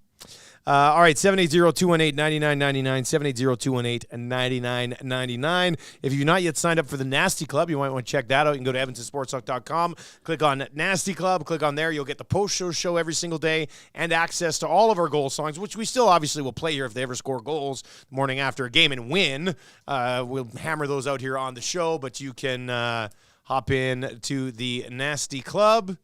And Maddie's scribbling something on a notepad over there. You're looking at it. So you're writing something down for us? No, notes for, well, you just reminded me of something I needed to do. Oh, okay. So, all right. I was like, with what's the he doing? Nasty Like, Club, yeah. because you found the USB stick. I need that from you. So Oh, I yes, could for more of the upload songs. Yes, some yes, of yes. More of those songs on Yeah. there that almost were lost. Yeah, The we lost got files. We got them back. Turns out it was just in one of the backpacks I didn't look in. So I couldn't find it for like a month. I was like, well, lost a lot of stuff, but found it. So yeah, just writing a note for Okay. myself for later. So thanks for bringing that. There up. we go. There No we go. one could see it but Sign you. up for a Nasty Club account today and get that bonus content. Just click on Nasty Club, and I think the Nasty Club members are really enjoying what they're getting so far. And we put in the merch order for all the Nasty Club members, right? That's all been done. And Yeah, the Nice. merch order's gone in, so should get that mid-November. Hope maybe just a little after, but by the end of this month, Start dishing everyone's it gonna out. have heard from me if either Beautiful. you come pick up or if you paid for shipping, then you'll be able to get it. yeah, I like that. Mike Tanier is going to join us here in about 10 minutes' time. We're asking you this morning on the Mighty Oil, what do you do? What do you do? You can do one thing. What would you do if you could do one thing right now? And don't come in with these ridiculous trades because that's not going to happen. Yeah, some people would say nothing is more of a better option than a ridiculous trade right now, right? I mean, that is leading in some aspects and some numbers and some polling here this morning. Well, the one thing I don't think you can do right now, and I don't think the organization is structured in this way anyway anymore, but I don't think you can allow Ken Holland to pull the trigger on something of significance with just him being the deciding factor. Like, that's why it's very confusing right now, because what type of power does Ken Holland actually have if Jeff Jackson's going to, like, approve everything he does anyway? What purpose does Ken Holland serve at this point? Well, the term lame duck, right? That's what's Very much lame duckish. This is ride this thing out. So I would think any sort of decision being made, whether it be on a coach or whatever.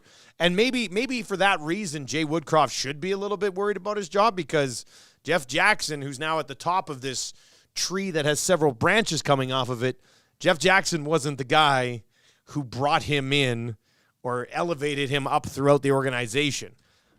With that being said, I think a coaching change will end up being a cop-out. This was a team that was really good under this exact same coach last year. Do you think they actually miss Bugstad and Yamamoto and Klim Kostin, and this team's missing those guys? Because outside of that, it's the exact same bloody group that they had last year. By the addition and subtraction, them being not here, would you lead you to believe that that's maybe missing piece? I don't think you can lay it all at them. But during, the playoffs and the run leading up, I mean, Kostin would throw a hit. He would do something to get people engaged, right? And I think we saw the other night Sam Gagner doing much of the same, getting people engaged and kind of a leading by example.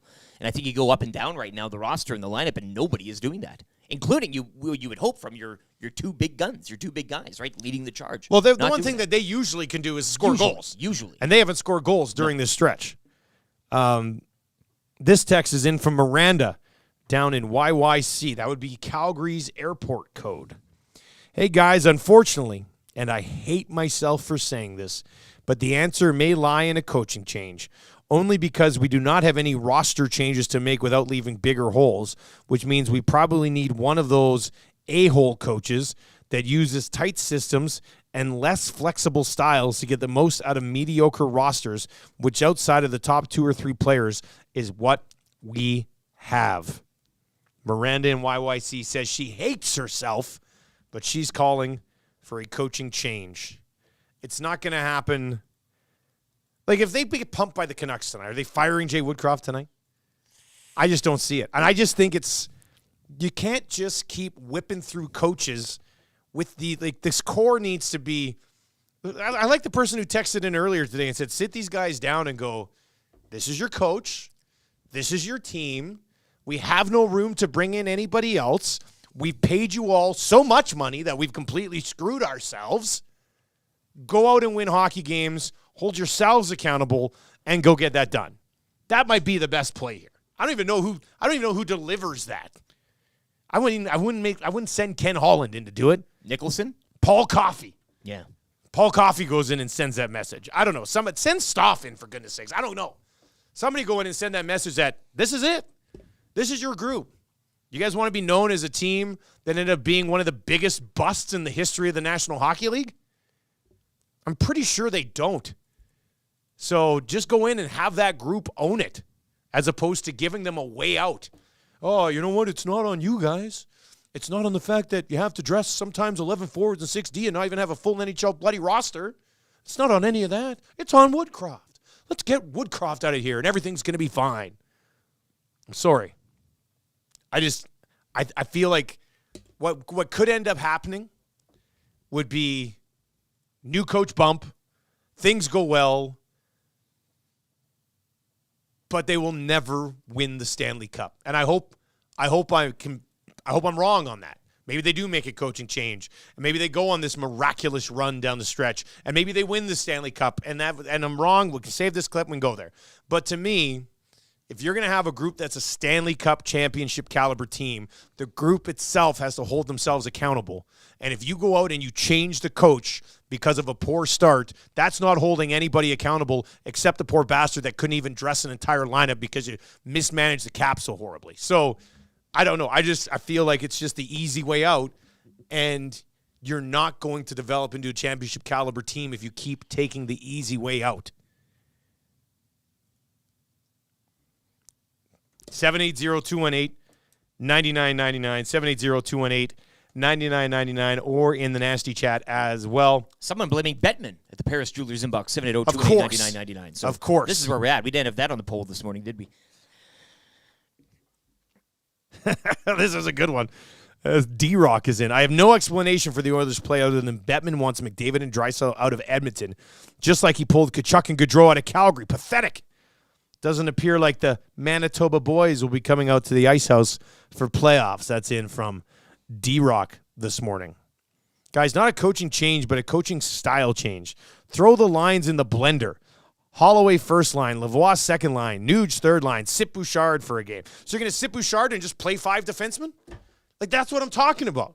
You can't sit Bouchard because right now you don't even have another defenseman like other NHL hockey teams would have to put into the spot.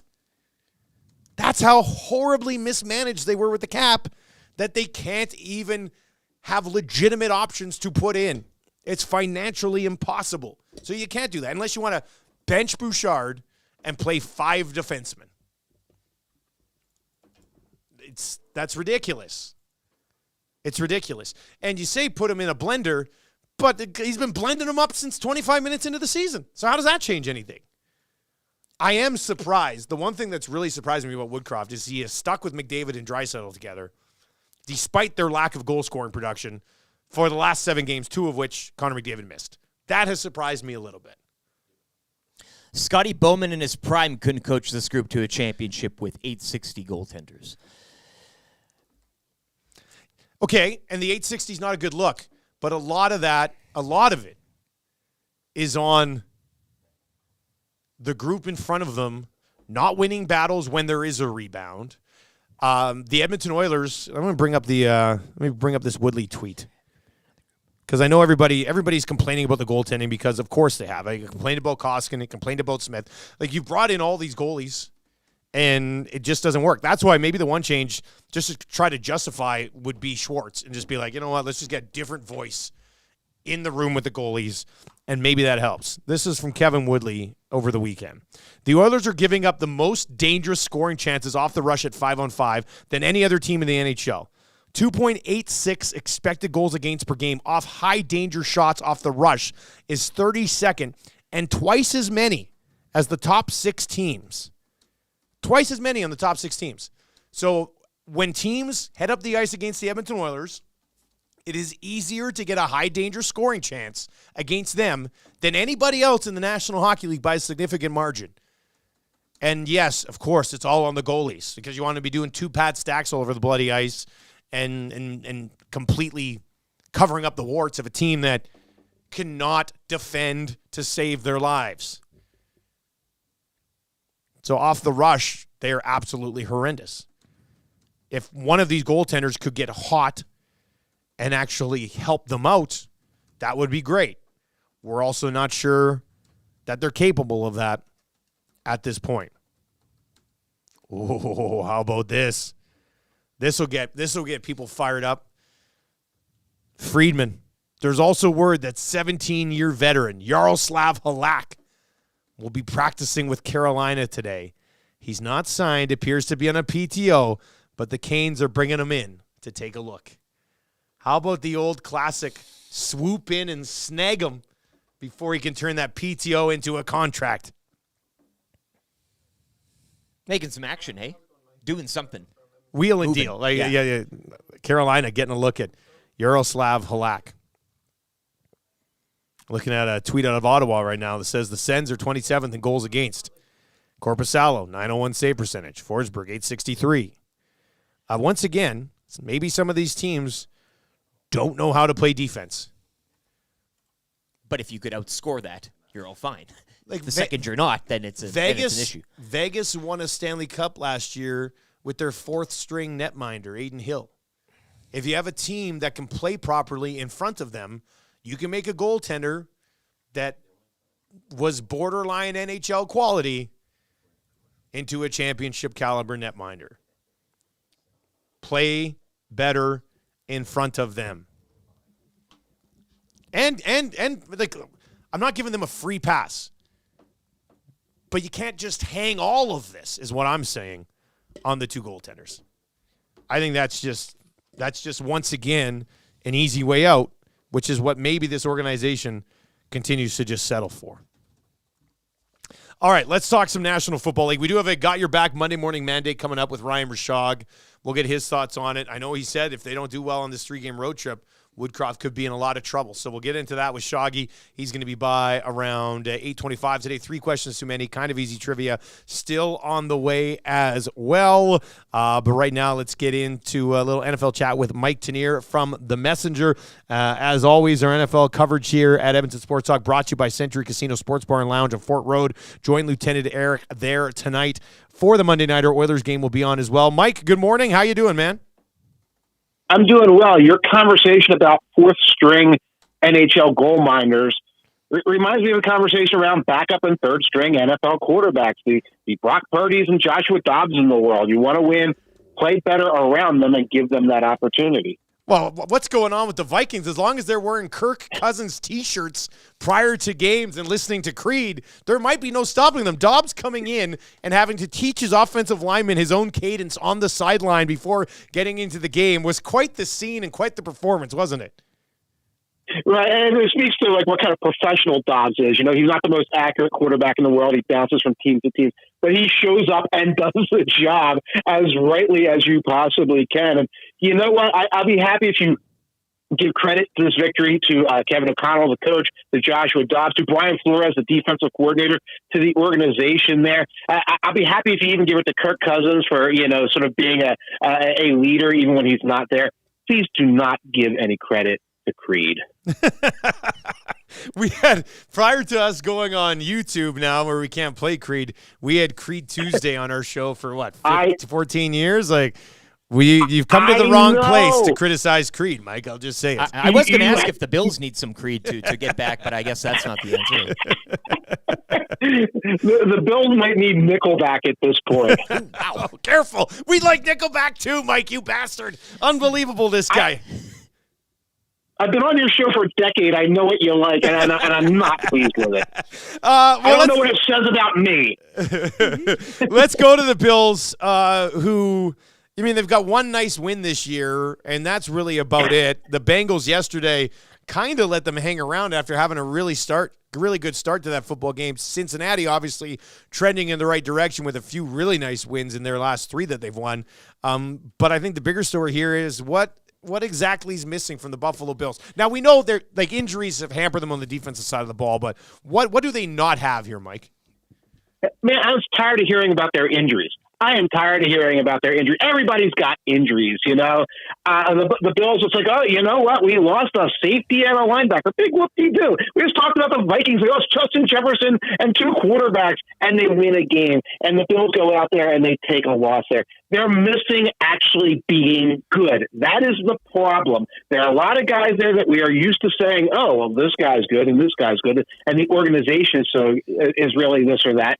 And then when you look up and down the roster, Josh Allen is fine, but he is not this Patrick Mahomes level guy. Stephon Diggs is fine, but he's not all alone, and he's getting disgruntled at this point. The defense is full of guys in their late 20s and early 30s who are starting to go on the decline, and the younger players have not stepped up and been those people. You look at the Bills right now, and they're a play away from losing to the Giants.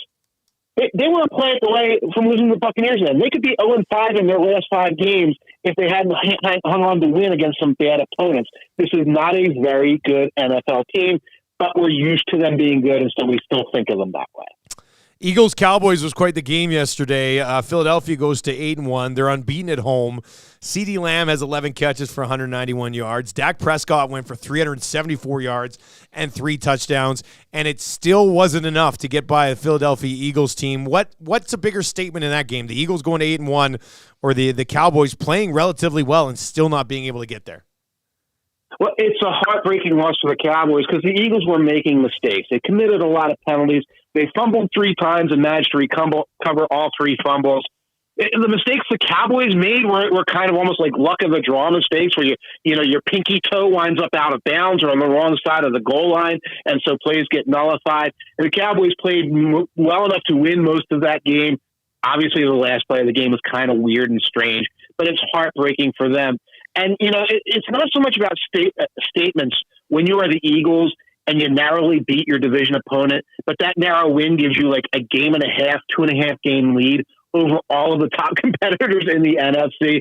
It's a survival mode thing. The Eagles do not play totally up to their capabilities, but now they are completely in pole position to get a home playoff game. That's what matters at the end for these Super Bowl teams. You know, they have to get to January, then they have to be healthy for the playoffs, and the Eagles are putting themselves in a position to be able to do that. Mike, is Deshaun Watson back, or were the Browns just playing the Cardinals? Deshaun Watson was horrible. I know. You look at the score, 27-0. You look at the box score, and I think he had 2 touchdowns. One of them bounced off of a defender's head, floated into the air, and landed in the end zone. They were playing the Cardinals, who put Clayton Tune out there at quarterback. Clayton Tune looked like he was the one who had just gotten the playbook 3 weeks ago or something like that. Cardinals could not do anything on offense. They had 58 total net yards of offense, kept giving the ball back to the Browns. But Watson was dreadful. And if this is the way he's going to play at this point forward, the Browns might be better off with P.J. Walker, because this is a guy, he got one deep pass. Looked like he took 2 steps and threw it. One deep pass to Amari Cooper. Everything was wobbling. Everything was off target. He didn't look very good when he was running. The Browns also suffered some injuries in that game. So they're a team worth watching. They're finding ways to win. Their defense is amazing, but they could be ready to slip on the banana. Well, yeah, I'm glad you brought that up, because if the playoffs started today, that entire division would be in there. Yes. So, like, with the Browns at 5-3, the Steelers at 5-3, we know the Bengals are trending up. We know the Ravens have been good all year. They're 7-2. Are we expecting Pittsburgh and Cleveland to kind of fall off here at some point? I think so, particularly with Cleveland. Okay, they lost Jed Wilkes, one of their offensive tackles, to what looked like a severe injury yesterday. They lost Jack Conklin, the other offensive tackle, early in the season. They lost Nick Chubb. Other running backs have stepped up. Chubb is a difference-making running back. There's only so much you can do with defense and bad opponents and screen passes when your offensive line starts to fall apart. That's going to be it for Cleveland. I think we kind of concede that's going to be it for the Steelers. They'll end up 9-8 because that's what they do, but they simply don't have enough on offense. And that's going to create opportunities for who knows, maybe the Buffalo to stay in the hunt, maybe for a team like Houston to come up and scratch a wild card out, maybe a team like the Chargers to finally put things together. It's not going to be 4 AFC North teams, because there are only 2 really good teams in the AFC North. C.J. Stroud yesterday having one of the best games maybe ever by a rookie. 470 yards, 5 touchdown passes. Noah Brown finishes with 153 yards. Dalton Schultz finishes with 130 yards. Tank Dell finishes with 114 yards. Nico Collins had a touchdown in this game. They didn't have to worry about running the ball. They just let C.J. Stroud do his thing. And I don't know what the word would be to describe how good he looked yesterday. Right. I mean, you know what? If you watch it, he actually started very slowly. It just snowballed. It got better and better as the game went on. It was 17-7 late in the second quarter to Tampa Bay Buccaneers. But you're really seeing not just Stroud, who's actually coming off a couple of weaker games. You know, a couple of he is a rookie games earlier in the month. You're seeing not just him come around, but you mentioned Dell coming around. You mentioned Nico Collins. He steps up. You're mentioning you have a defense that, even though it didn't look good on paper yesterday, is starting to figure things out. It's an entire structure that's in place. And I'm doing a little thing now about midterm grades, and you look at the rebuilding teams, and most of the rebuilding teams are really struggling right now. The Panthers are a mess. The Cardinals are a mess. The Texans are doing everything you can possibly do to position themselves to be a team that could make the playoffs this year, could have their franchise quarterback, it looks more and more like it in Stroud, and be really a team to worry about come 2024.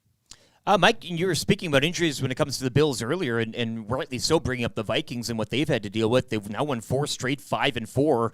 Comment on Minnesota here. What do you see them doing? I mean, in the NFC, there's always a chance. And should the Detroit Lions be worried at this point? I know a lot of positive talk around Detroit this season. I think it's because, traditionally there isn't much, but the Vikings quietly doing their business right now under the radar. Yeah, the Detroit Lions should not be worried about the Minnesota Vikings, but the Vikings are in a position to compete for a wild card. If you look, there are not a lot of contenders there, as you said, in the NFC. They can come in with about 9 wins at the end with Dobbs, Hall, and whoever at quarterback and do that. At the same time, they're auditioning a lot of younger players. We're seeing that Jordan Addison's for real. We're also seeing some younger players like Ivan Pace start to come around under Brian Flores' system. You're starting to see what that coaching staff is capable of when they don't have Cousins and Jefferson to kind of lay down that foundation for them. They can win games. The Vikings are in a position, they could get a wild card. then they can turn around in 2024 and say, okay, we don't have the quarterback right now. Cousins is probably going to move on. You'd probably best if he moves on. We're getting Jefferson back. Can we win with this coaching staff with some of these young players? And the answer to that is yes. It's an exciting development for the Minnesota Vikings. What do you expect tonight from this Monday Nighter, man?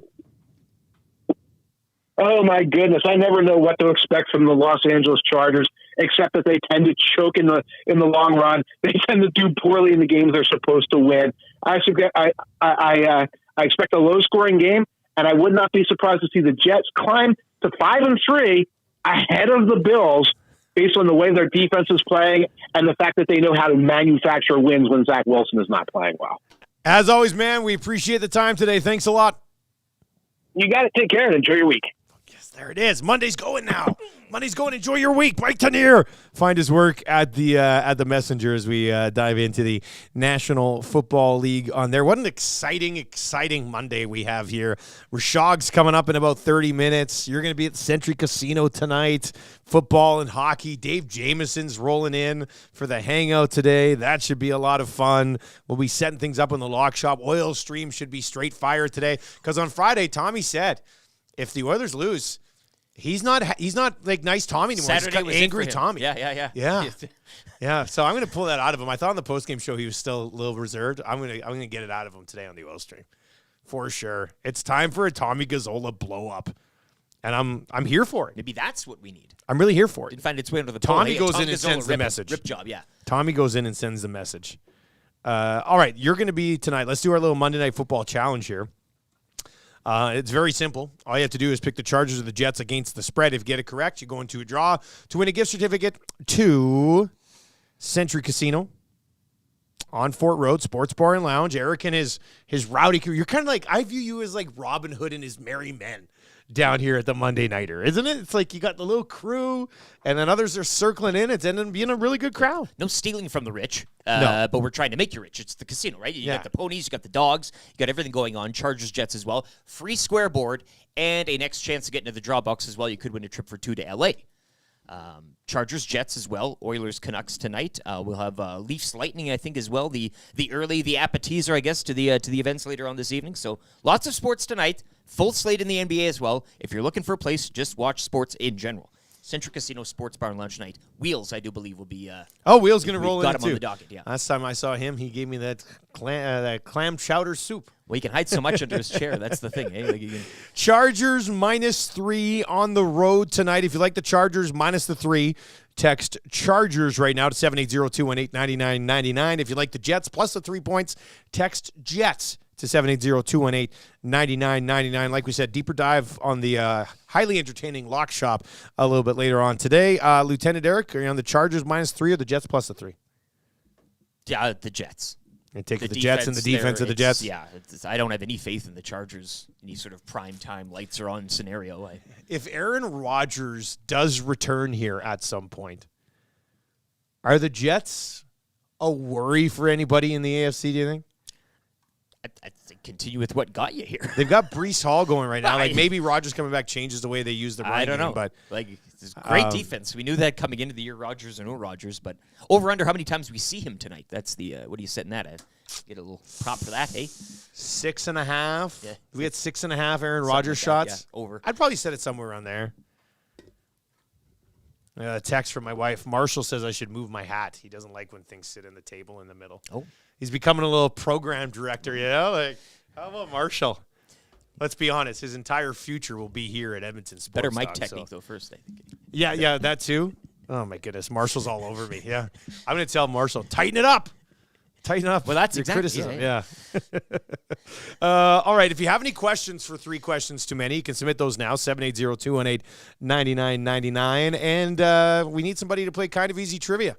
So text in. We got YouTube Trev and Maddie over there. So get their attention. Text in 780-218-9999 and let us know if you would like to play Kind of Easy Trivia this morning. We got a gift certificate to Mr. Mike's Steakhouse Casual. Shout out to RCN who said he ordered out from Mr. Mike's twice this weekend. Twice. Clutch move. I love it. I've been there myself before. You would not be disappointed. So if you want to play Kind of Easy Trivia right now, hit us up, 780-218-9999 in the Paris Jewelers inbox. And let us know that you want to play. The boys will grab you, and one of you will play Kind of Easy Trivia. Coming up, 3 questions too many on the way as well. And Ryan Rishaug and the Got Your Back Monday morning mandate has Rishaug officially put Jay Woodcroft on the hot seat. We'll get to that in about 20 minutes' time. And then an orange and blue breakfast to get you set for a game. We don't have many games on Mondays. It's weird getting an orange and blue brekkie on a Monday morning, but you're ready for it, right? Who's not ready for that? Let's get to a sports update for United Sport and Cycle with Lieutenant Eric.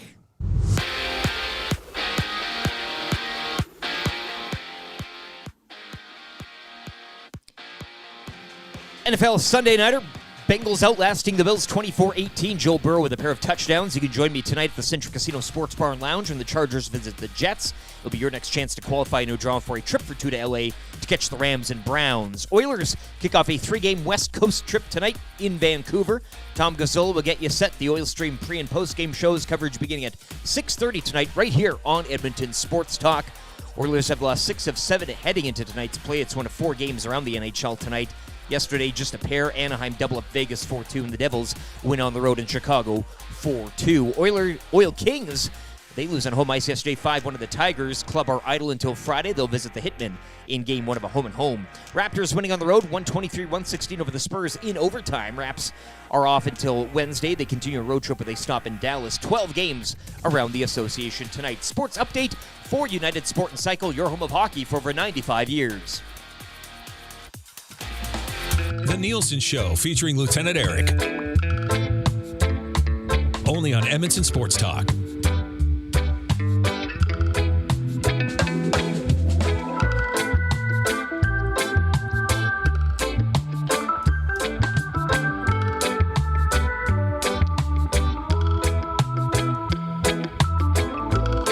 See, this relaxes you, doesn't it? Yeah. Chills you out. Get me on a flight somewhere warm. Man, that'd be real nice. Real nice. Ketchup drums, Yeah. I was getting off plane yesterday, and I had to walk. I was dropped off at like gate 70 way down at the end of the airport, and I'm walking all the way back. And I passed a flight. I think it was a WestJet flight going down to Puerto Vallarta. Puerto Vallarta. Yeah, that's it. Yeah. Now, is that on, which side's that on? Is that the one that's on the ocean, like the other ocean side, the Pacific Ocean side? Puerto Vallarta or whatever? Left or right, hey? East or west? The west one? I like how you called it the other ocean, as if like, well, there's. Well, like there's the the you one. gotta name which one you're talking. Yeah, well, the other ocean, the one on the other side, right? The Pacific. That's where. So that's where Puerto Vallarta is at. That sounds real nice. And I walked by there. I thought, man, I wish I was going down there for a few days. I'm not a big beach guy myself, and I'm too afraid to get in the water because of sharks. But there's usually like a pool or a hot tub. The all-inclusive. You want the you sit around and another drink, Mr. Nielsen. I'm mostly just there for the margarita pizzas. Right, those are delicious. They're real plain, and I don't got to worry about them ruining. Hold up. When you think of Mexico food, the first thing you think of is a margarita pizza. Yeah, because like they always it's like an easy thing you can get at the bar quickly, right? So when we went down to Cuba, Fraze and I, my buddy Boom, and 2 married couples. So a weird vibe. But like the one bar there, like they only had 3 things. It was like the margarita pizza, and then these like, then they said they were chicken. I'm not sure, but we had a bunch of them. And we were there for a Super Bowl, and we ended up watching Super Bowl, and the only thing we could get like to snack on were these weird chicken tendies. And we had somebody bring us like just a bunch of hot sauce that we put, like we made our own kind of wings. And yes, I know, that's what I always think. I always look for like that basic sort of food. I don't know. I don't know. I don't go to Mexico for like the great meals, you know? I just find it like that when you think of any food for Mexico.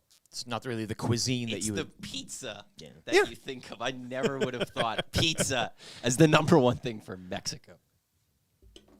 Joe Velineski's in and says, Dusty knows that margarita pizza has nothing to do with Mexico, right? No, I know, but it's very convenient, right? So that's fine. And Travis says, sharks don't go into the bay at Puerto Vallarta, Dusty. Well, good to know then. Just takes one. I guess yeah, bingo, exactly. What about a big fish? That could be scary Stingray. too. Ooh, yeah, the stingray. And that's dangerous. And even those urchins, right? A sea urchin. You can step on it. You could. And that'd be Yeah. trouble, too. So there's a lot of reasons to not go in the ocean. You and Will went. Didn't somebody cut themselves or something? No, I fell down the that's rocks how it went. first night, Yeah, cut up yeah. my leg really See bad. how things that was can in be, Cuba right? as Like, well. yeah. Horrible trip. All right, Ryan Rishaug's coming up here in about 20 minutes' time. We're going to get to 3 questions too many right away as well. If you have any questions for 3 questions too many, Oilers questions, fun non-sports questions, CFL questions, whatever you got, hit us up. And we can get to those as we work our way through this segment as well. Who's playing Kind of Easy Trivia today? Darcy. Darcy is going to play today. All right, let's bring in Darcy this morning. Darcy, good morning. How you doing, man? Not too bad. Good morning, fellas. You seem pretty calm and chill right now. Hey, Darcy? Not too bad. Not too bad. I was just listening to you break down all your marine biology knowledge after spending a weekend in Vancouver. Yeah, well, you go to Vancouver, you become a seaman, right? So that's you go to the aquarium, and all of a sudden, yeah, exactly. Now I know everything. He's playing Kind of Easy Trivia for Mr. Mike's Steakhouse Casual, the casualest place ever in the Hampton Inn on the corner of 137th Ave and Mark Messier Trail. We suggest the sirloin bites. Also, a brand new location out in Fort Sask as well. Get your hands on that classic Mike Burger. I'll start the ticker after I read the first question. You ready to go? Yeah. All right, here we go. Which team did the Oilers lose to on Saturday? The Predators. What position does UC Saros play? Goalie. Which CFL team calls Vancouver home? BC Lions. Who is the quarterback of the Buffalo Bills? Josh Allen. What sport does Scotty Barnes play? Basketball. Boom. Look at this guy. Never in doubt. A real sports nut, huh? Oh, my God. Damn it, Shake, stop it! They are going to remember that AM radio is a viable and modern source for news and entertainment. Totally. People don't listen to AM like they used to. Seems like it's more about FM and color TV. That's stupid. It sure is, Kevin. I'm stoked. You stoked? I'm stoked. Just I'm so stoked. You cannot come to my house. No, not today. Cannot come to my house. No, not today.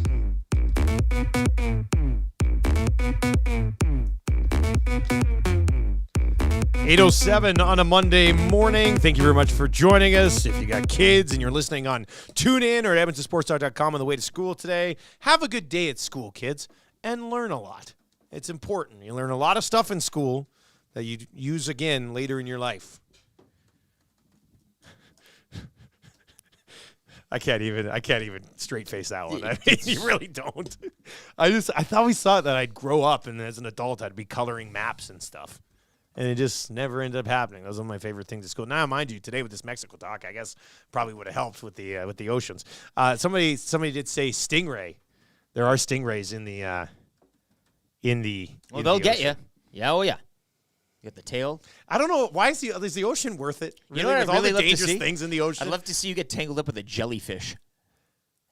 Oh man, that would be they're the that worst. clear, and then they get in your pants, and you'd be like, that's "Oh, the is it last on me? thing Is you it?" want. Yeah, You don't even know where the jellyfish you'd is. be stung, and you'd be. And they're scary too. Oh yeah. Like I don't know why go in the ocean where there's all these scary animals when you can just go in a swimming pool at the resort. That's what I want to know.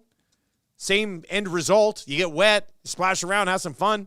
Why does it have to be in the ocean where you could possibly get eaten by a bloody shark or a killer whale? And in the pool, you're just floating around. Like I don't know. I don't get.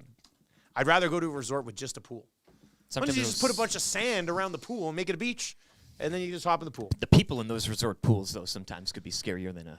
Yeah. I mean, I'd rather maybe take the jellyfish or the shark and. Get those Americans that come out and they don't know they're drinking all, especially the younger ones, and coming down for the margarita pizzas and all that. Yeah, delicious. Somebody texted in and says, "I can't wait for my trip to Italy to try all the tacos." Which could be your text of the day today. I don't even know if I saved that one. Yeah, I can't wait for my Honest trip Andy. to Italy to enjoy it. Honest Andy. Pretty good work there, Honest Andy. By the way, we do need, just for future planning purposes, if you work for like a travel agency or anything along those lines, like we've got a lot of different partners and clients, but we're not really dabbling in the travel agency just yet, right? Like just yet is the key word. That's. But do you know a travel agency? Well, there's one I need to talk to someone who knows people. Okay. Ooh, wow, this person sounds really important. Someone who knows people. Like, this guy knows people? No, it's. I don't want to get into it. But, our Turn your boss. mic up a bit, Matty. I got to turn it up a bit? Or, just talking to it. Okay, I got to talk into it. Have you adjusted that mic like you adjusted these mics? Yes, to a degree. Okay. But I got to play with it a little more. I can't hear. Trev's got the headphones and stuff. But our former boss, he had a travel person who got us a lot of different things. Former boss. Yes. Yeah. And I would like to know who that is. So you're going to reach out to him. Yeah. I guess it makes sense. If they could get us what we used to be able to do. Yeah, that'd be fun. Yeah, we like to do like a trip where we get to go and you get to come with us. Something like that. Yeah, that won't be done this year. Well, we could try if you want to try in like the spring. In spring or something. No harm in trying. We could all just, I know it wasn't our greatest game a couple days ago, but we could try to have just a big ESD trip to LA for the NBA championships. That would be really good. Yeah. I'm sure that would Just sell pre-book that it would in. sell out quickly.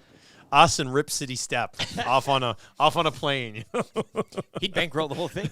Also, if you're in the private jet business and you want to reach out to us, that'd be great too. Or the rental car business. Or the rental, that wouldn't hurt either for your. Well, depends. Yeah. Depends too, right?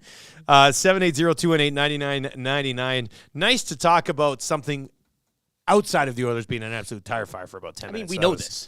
That was We're not. good. Yeah, we went through the whole exercise of trying to fix them. We know what they are. Yeah. The Oilers are what we thought they were. Are they unfixable? I mean, who knows? All right, well, let's get into 3 questions too many today. Lieutenant Eric, do you have a liner for the segment? Yes, I do. It's 3 questions too many, brought to you by the great staff at Park Mazda. We're sad to announce that they've been pipped by the Canes on the Halak PTO this morning. Park Mazda, your dealer for life. They wanted to. He's been known to be a salesman, low-key, not in the automotive business yet, but much like in the NFL, you can come off the street and sometimes do things, and they were looking at Halak to come in off the street and sell a few cars at Park Mazda. But Halak joining the Canes on a PTO this morning. Let it be known. If Ken Holland can't deliver Yarrow Halak to the Edmonton Oilers, what are we even doing here? The Nasty Jet. I like it. Yeah, that sounds nice, right? It'd be fun. That'd be pretty We'd cool. all have a hand in maintaining it. Yeah. You know, like Mondays and Wednesdays, somebody else does it. Kinda... I could get a pilot's license. Sure. No, Why not? I don't trust you with a pilot's license. I'll say that right now. Why not? I don't know. I'm a very good driver. Plus, look, if Sean White can become a pilot, I can become a pilot. He's a pilot? Yes, Whitey's a pilot. I didn't know that. Yeah. Why don't we just pay him to be the pilot? Now, that would be fun. That'd be fun. I He'd be don't. an I would. entertaining pilot, I yeah. think, and once again, I know Ed the pilot and a bunch of we have pilots who listen.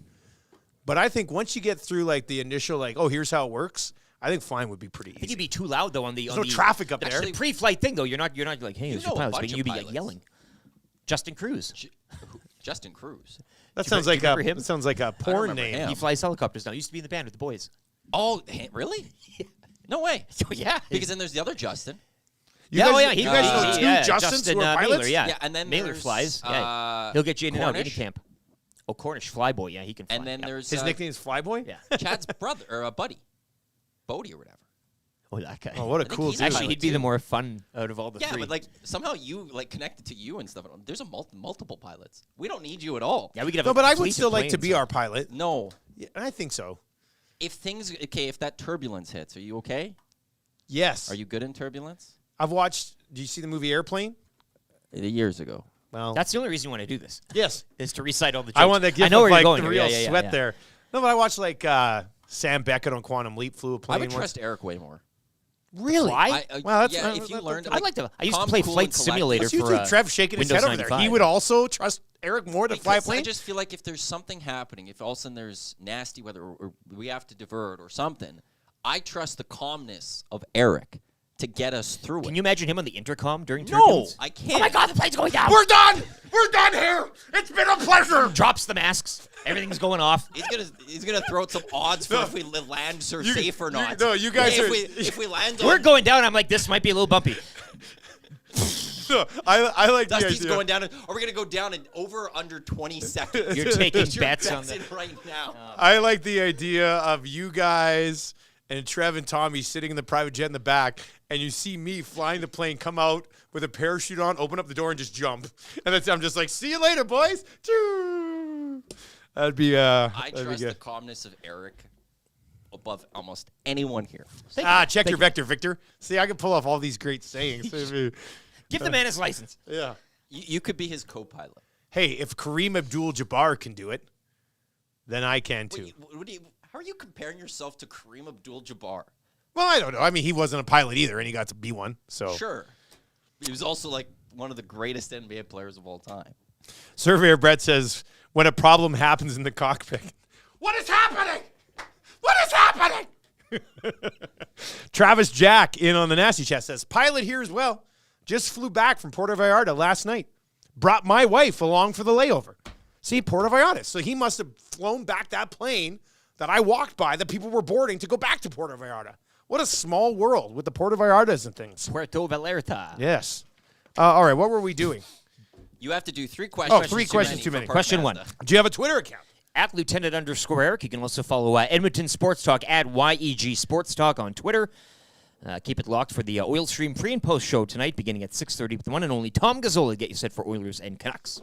Big Maple Sports Car says, guys, if we're talking taking a trip here, bucket list item for me, a darts tournament in London. Wouldn't that be something cool? Across the seas. Cheerio! 180. That would be great. The whole ride over, we could just all be chanting, 180. Nice accent. Thanks, man. I'll give you that. Wow, cool. Really good English accent there. And you still don't think I could fly a plane, even with an English accent like this? No, I'm not I didn't say you couldn't do it or anything. I don't trust you as much as I would trust Eric. But you think I could fly a plane? Not with me in it. My dad, who also has lots of different aspirations like me, right? Like we got him flying, I think for his 60th birthday. We got him he got to go up in a plane with a pilot, and then the pilot, this is my dad, first time up in the plane. The pilot just stops flying and goes, take over. So my dad just starts flying the plane. It can't be that tough. You get up top and the pilot goes, you can fly now. You've never been in a cockpit before. Now, all the pilots out there correct me, but it's not as much up there I'm as worried about. There's takeoff and landing, which I think are pretty important. Yeah, but you can hit the simulator for that a few times. You're probably good to go. Sure. It's just, get Microsoft Simulator, Flight Simulator, and we all could be pilots. Exactly. I think that's how you do it. That was a great game. I think there's it was more a good game. to it. Back on the old Windows computer 95 too, and 98, man. Think about the technology back then to have that game on Windows 95. That's quite something. All right, question number 1. Right back to it. What do the Oilers need to do on this trip to save jobs? They got to take 2 or 3, right? Win. Well, first of all, I wouldn't fire anybody anyway, I don't think. Well, except maybe Ken Holland. I was going back and forth with somebody in the Paris Jewelers inbox, citing that game against San Jose, that if you do not, I mean, again, we had Saturday against the Predators, they lose. They can't lose to the Sharks. Well, that's just it. Aesthetically, looking at that, you can't return having lost to the Sharks without something happening, correct? I mean, tonight, we know what the Canucks are. You could say, the Oilers have revenge. Yeah, I think if they lose tonight, it won't be surprising or shocking. But if you do drop something to the Sharks in a style or a way that, I mean, that you can't. You can't if they were to lose to the Canucks and then lose to the Sharks hell with the on Kraken Thursday, game. I'm not even thinking about the Kraken somebody game. would have to be fired on Friday morning, and I still don't think it would be Woodcroft. Fair enough. And maybe you go. We did talk about maybe an assistant, right? Your pound of flesh. Give the people what they want. I don't know. Somebody wants a firing, right? Yeah. Maybe you don't go with the coach yet. I don't know. But I think that San Jose game you're looking at right now is, Vancouver tonight, the way the both are trending. No, maybe but this is the spot to get up. Sure. But traditionally, and looking at this team and recency bias and everything, I'm not expecting it. But if there was... we were seeing with the Flames and how they played them, how they stack up. And okay, they beat them, and it was good, and they looked good. But again, not good enough against Dallas. And I think it'd be really interesting to see how these guys stack up in a game against San Jose. If what happens tonight is what most people expect. Now, I'm with you. It's a new game. It's a new week. It's a road trip. Get out there and prove everybody wrong. If there was ever a game, and I think we probably said this already a few times this year. But if there was ever a game where even if they don't win, they have to bring it. They have to look like they want to be there. They have to go out and cause a ruckus. The Canucks have beaten you twice. You're gone through a stretch here that nobody expected. They get up for this game. Maybe it ends in a shootout loss or something. But if anybody comes in here tomorrow and we're questioning the effort of anybody, then they probably don't belong here. It's that simple. Question number 2. Another Oilers one. Not surprising. Boys, considering there are about a dozen problems with this team right now, what would you say is number 1? What's the number 1 problem? It would be, it would be the ability to not be able to outscore mistakes. Because that's what they usually do. Yes. Yeah. Because I think that's who they are. You can look right? back and see a lot of these problems. These problems are just new problems, right? Like they have existed. Sometimes they've been very strong. Sometimes they've been lesser than, but it's always been the outscoring in a generational historic power play. That kind of not being able to outscore the problems right now and all the issues, the thousands of them. And I think I'm going to go with just a continuing issue from last year, and that is their inability to properly defend. I mean, that's just and the goalies can cover up some of that, and when they don't, they look awful too. But the inability to defend it's a killer, especially when they're not doing what you were just talking about, outscoring the mistakes, which is usually how they won most of their games last year. The power year. play wasn't going to be better. Yeah. And it's tough to say that it's going to be the same. It'll be better than it has been recently, you would think. Sure, though, but right? last, so. Yeah. All right, and let's get to this one. Guys, with the Final Four set in the Canadian Football League, which player that we wouldn't necessarily think of being a hero could end up emerging as a hero the rest of the way? So take out the quarterbacks, take out the Brady Oliveras. Rest of the way. Rest of the way. 2 games. So it's either someone from Toronto or BC is what you're saying. Or Winnipeg.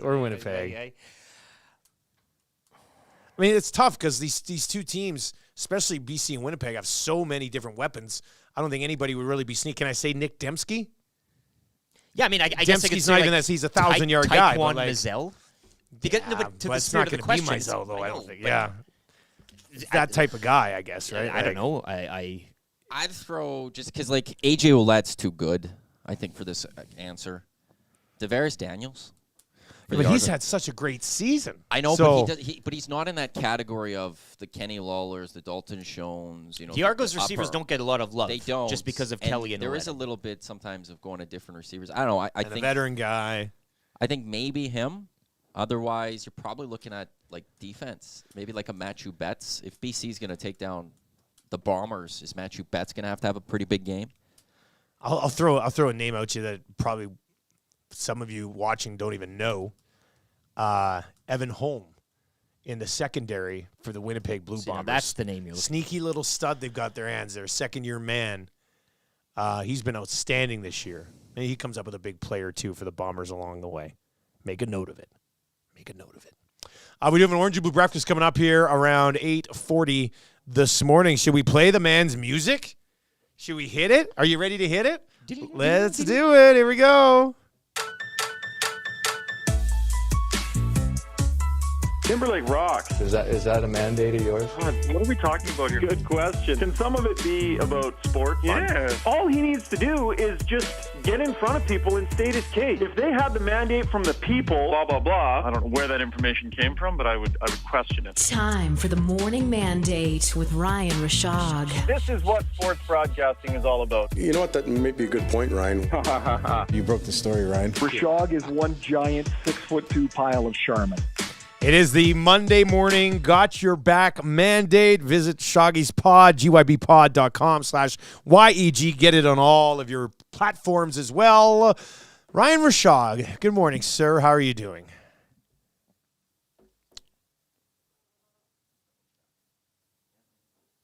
Can't hear Shoggy. True words never spoken, eh? Sorry, muted myself. Classic mix-up. Yeah, hey. That's the problem when I have my own audio board is I can also make mistakes. Like you're messing around with the audio board, right? That happens. Yes. How you doing, man? Good, yeah, man. I'm good. It's a weird week, right? Like we're getting into that zone. It's just so strange to be having the conversations that we're having this early on in the season, but we're getting into that zone and it's we got a job to do, so you got to just say what you know, but it's weird when you get into this zone where like, is this really maybe a thing? Is it not? Is it, people are kind of scratching their heads and some people, it's way too early and it's way too late. And this is strange, man. But all I know, you guys, we've been in this position to have these discussions way too many times over the last 5 years. Oh, yeah. Like, it's nuts. It's crazy. I thought we were done with this for a while. Yeah, we all did, I think. Are sides being picked on the Got Your Back pod? Are you and Strutty clashing or what? No, I mean, I think everybody, we did one last night. And by the way, I mean, I won't give away too much because you got to go listen. But Struddy, you guys met Jason Strudwick, right? You guys know him? Yeah, we know Jason Strudwick. Yeah, seems like a nice yeah. guy. Hockey player. He goes full Struddy sometimes. The crap that comes out of that guy's mouth sometimes that he accidentally says, it's mind numbing. So he has a segment on our podcast called Struddy's World. And last night he was doing a segment on leaf blowers. Yes, we do the hard hitting stuff on Got Your Back. So I think I might have it here. So this, what rating is the show? Are we like PG-13? What are you guys now? You're independent. We could say the F word, but we don't. Okay. Well, there's none of that. Yeah, we don't do that on. So then you're good. Struddy had a moment last night. I'm just going to play this and just tell me if you can hear this. Guys, I am literally now blowing everything. I am loving it. I do. I mean, I also understand where he's coming from with the leaf blower because mine sucks as well. So I'm sucking everything. Yeah. No, it's good. It's good. But that soundbite, like that's going to live. Guys, I am literally now blowing everything. I am loving it. Anyway, major Struddy last night. No, we're not. I think everybody's kind of in agreement on where it's at, right? Like I think everybody knows how important this road trip is. I mean, 10 games feels early to make a decision on a coach like that, and I think it is. Yeah. But let's look at what this road trip consists of. You've got the Vancouver Canucks, who stole your mojo. So there should be no lack of motivation. No, they have to be up tonight for this one. I mean, if we're talking about lost battles and a lack of whatever tonight, I mean, that's a massive red flag because this is the bully that stole your, lunch money twice at the start of the year. So now you got a chance to go get some of that back from them. Oilers need to win this game or pull a point out of it at minimum. And then you've got 2 winnable games after that. So if they come back from this road trip with anything less than the debate we had was, is it 4 points or 5 points?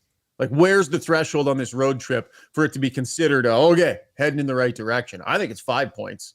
The other two, Brownie and Struddy, figured 4 would be more reasonable because Vancouver's a good team and the Oilers could play well tonight and not get any points. Yeah, that's true. They could, but yeah, I don't know when the standard dropped that far. I mean, this was like, there should be no lack of motivation for this game tonight. And if the Oilers are playing at their best, they should be able to beat even a really good Vancouver Canucks team. I guess we kind of said that ahead of Saturday, and we saw what happened. So I'm just wondering, and I know you said 5 points for this road trip. Do you see a point on this road trip, though? And I'm looking at Thursday in San Jose, and you mentioned entering a zone. Like, is it not necessarily a points accumulation, but a time on this road trip where you could see us fully 2 feet, all hands, full body into this zone we're talking about? You can just say it, Eric. You can just say it. Are they going to change the coach? Sure. I think that's what we're. I mean, the zone. We're it's allowed the zone. to You were say talking it. about the zone. Yeah. If they lose to San Jose, is that the end? I mean, that's the Yeah, like points. I mean, they win tonight. They win against Seattle. But stylistically, I think tonight you're kind of you'd like to see something. Maybe you're not expecting it, but certainly Thursday, much like we were saying Saturday, well, that's a team you have to beat. Yeah. You can't lose to the San Jose Sharks, flat out. I mean, you just can't. And we're kind of into this sort of like, is it this day? Is it that day? Is it going to happen? Is it not? That's the funny thing about being in this zone is that this is very real and it's on the table and it's possible that this could happen. It really is. Depending on what happens against Vancouver and the kind of the effort that they bring, heaven forbid something go wrong against San Jose. I mean, that's, we could be there. But on the other side of it, a few wins and we might not talk about it again for some time, right? Sure. It's right on that hair trigger. But if the Oilers have another segment like they just finished, I mean, that's the season is like you're cooked in a lot of ways, and they cannot allow that to happen either. So this is my sense of it is this. Jay Woodcroft has shown he can turn this team around, right? When he got here, it was not good, and he got great results. Last season, in their second segment of 10 games, they went 3-7, and they gave up 40 goals in that 10 games. Does that sound familiar? And he went 7-3 in the next set of 10. So he has shown he can identify problems and fix problems and turn this thing around when it's not going well. He's shown that, and I think management has to be considering that. But how much rope can he have from the start of a season to just never show improvement? And that's the zone that he's gotten himself into because they never put any points in the bank before they hit the crapper here. Do we hit? I mean, I think it you can hang it on coaching, but he's also a guy who can't even dress a full roster due to the management of the salary cap, right? Like, so that's not ideal. And then McDavid and Draisaitl haven't scored a goal since the win over Nashville in the third game of the season. Yeah, not crazy. Now, that's weird, but at the same time, he has left them together through that stretch, which stubborn has surprised me a little bit, right? Like that surprised me a bit. So how much, like, and I know we've seen it all morning in the chat on the text line. It's just go get a goalie and everything will be fine. So, and I think it was Kevin Woodley who put that stat over the weekend. They hemorrhage chances against, high danger chances against on the rush. So there's like so many different things going on here. Is that why it comes back around to the coach, because it's so many things, Shaggy? Or, well, I mean, coaching is the easiest thing to change, to elicit massive change in the moment, in the room, and on the bench. That's the easiest thing to do, as unfair as that is for coaches. So when you're situation critical and you want to make the biggest sonic boom, that's the move. And I mean, coaches just understand that. But if the question is this all on coaching, or a huge percentage of this on coaching, so much so that if someone has to lose their job, it's just absolutely fair that it be the coach? No, of course not. It's not fair. But that's just pro sports. And it's like that in every pro sport, and coaches understand that. Lots of questions about Ken Holland, and rightfully so, and fairly so. So let's address that, right? Some people say Ken Holland should get let go way before Jay Woodcroft ever does. There's lots of people that are beating that drum. But I think, to be fair, they're up against the cap, right? It's been a flat cap for a few years, and they've been trying to get a contending team across the finish line in a flat cap reality. And that has been difficult. And what it's done is it's made their margin for error so slim. Had the cap been going up, you can afford the odd mistake if the cap had been going up, right? You can. The Jack Campbell contract, right? We all know what that is. Nurse's salary number, we all know what that is. If the cap had gone up 7 or 8 million in this window, there's margin for error. But you've had a GM who's at a flat cap, been, balls out trying to get his team there, and no margin for error. And so the errors that he's made, they feel crushing because of the flat cap situation. That doesn't change the fact that, guys, at the start of the year, we all looked at this roster and went, looks like a pretty good team. Look at the blue line. They'll have a full year of Ekholm, right? So remember how good they were from the trade deadline in? They'll start with that same personnel. Looks pretty good, right? We all had that logic. So to turn around and say this was never any good from the beginning, I don't know that that's necessarily fair either. Thoughts, Dusty? Yeah, well, I look at it, if the coach ends up being the fall guy for this, I mean, coming into this year, he had like a 650 career winning percentage. He's only coached the group for 130 games. And 500 in the playoffs, but yeah. I mean, you're going to allow, I would not allow, and I don't even know if at this point, considering how they're structured now, but I would not allow Ken Holland to make another significant decision for the organization. Why? Because they have to dress a roster that doesn't even have enough players on it because of the way he's managed the cap.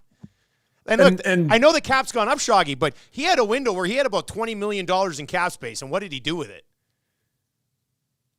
Put you in a spot where you have goaltending that is the worst in the National Hockey League, and you have to run with a roster that puts you at a disadvantage compared to every other team in the National Hockey League. Yeah. So, plus, it's fair. It's fair. It's their job to make sure that the coach isn't in a spot where he's like, I can't hold anyone accountable. I can't scratch anybody. Yeah, so you can't sit somebody, because then what are you going to do? You're going to dress 16 skaters, right? No, and we had a long conversation with Jay Woodcroft yesterday about accountability, and I flat out asked him, what about in-game accountability? What about benching guys? Are you doing that enough? Because I don't think he is. Right? I think there's different standards for different players. And while that's normal, the gap is way too far. There are guys who literally could do anything and not get benched. And then there are guys who slightly wrong, and it's just so easy, right? And I don't think that's healthy for a team. And so we went over that with him yesterday. But it's the general manager's job to make sure the coach is set up with a roster that has a chance to succeed. Do we feel that the Oilers roster from the starting point of this season had a chance to succeed? And across the board, most people, I didn't hear anybody going, this is not a good team. I think everybody agreed, yep, they'll have to start short, but they did that before. You look at the roster and you go, that looks pretty good. Well, let me ask you this. If Connor McDavid had 5 goals this year, and Leon Draisaitl had 4 in his last 7, which would be normal, and this team had 4 more points, would we be talking about firing a coach or a GM? And I think the answer there is no. So it's just, situation is critical right now. Everything is amped up. Everything is under the microscope, and you can make a case for just about anything right now. This is Ken Holland's last year. He's not going to be the GM next year. They're going to be figuring out a succession plan. Yeah. They need to. If they don't already have it in place, right? But are there Oilers fans out there who would say, I do not trust Ken Holland with another trade deadline in this team? I think he's done pretty well at trade deadlines. You can argue free agency for sure, and maybe he won't be at the helm next time. But do you really not trust Ken Holland at this year's trade deadline? Well, I just don't know what he's going to do at the trade deadline. There's no room. He's not going to be able to go out and add 2 or 3 pieces, right? Unless he. Well, but they'll accumulate some space through the year here, and that's part of why they're doing what they're doing with the roster. And then they'll have to figure out how to make a targeted move to improve themselves so that they have another legitimate shot. I think he showed last year that he can evaluate the situation, identify a need, identify the right player, and go and get them.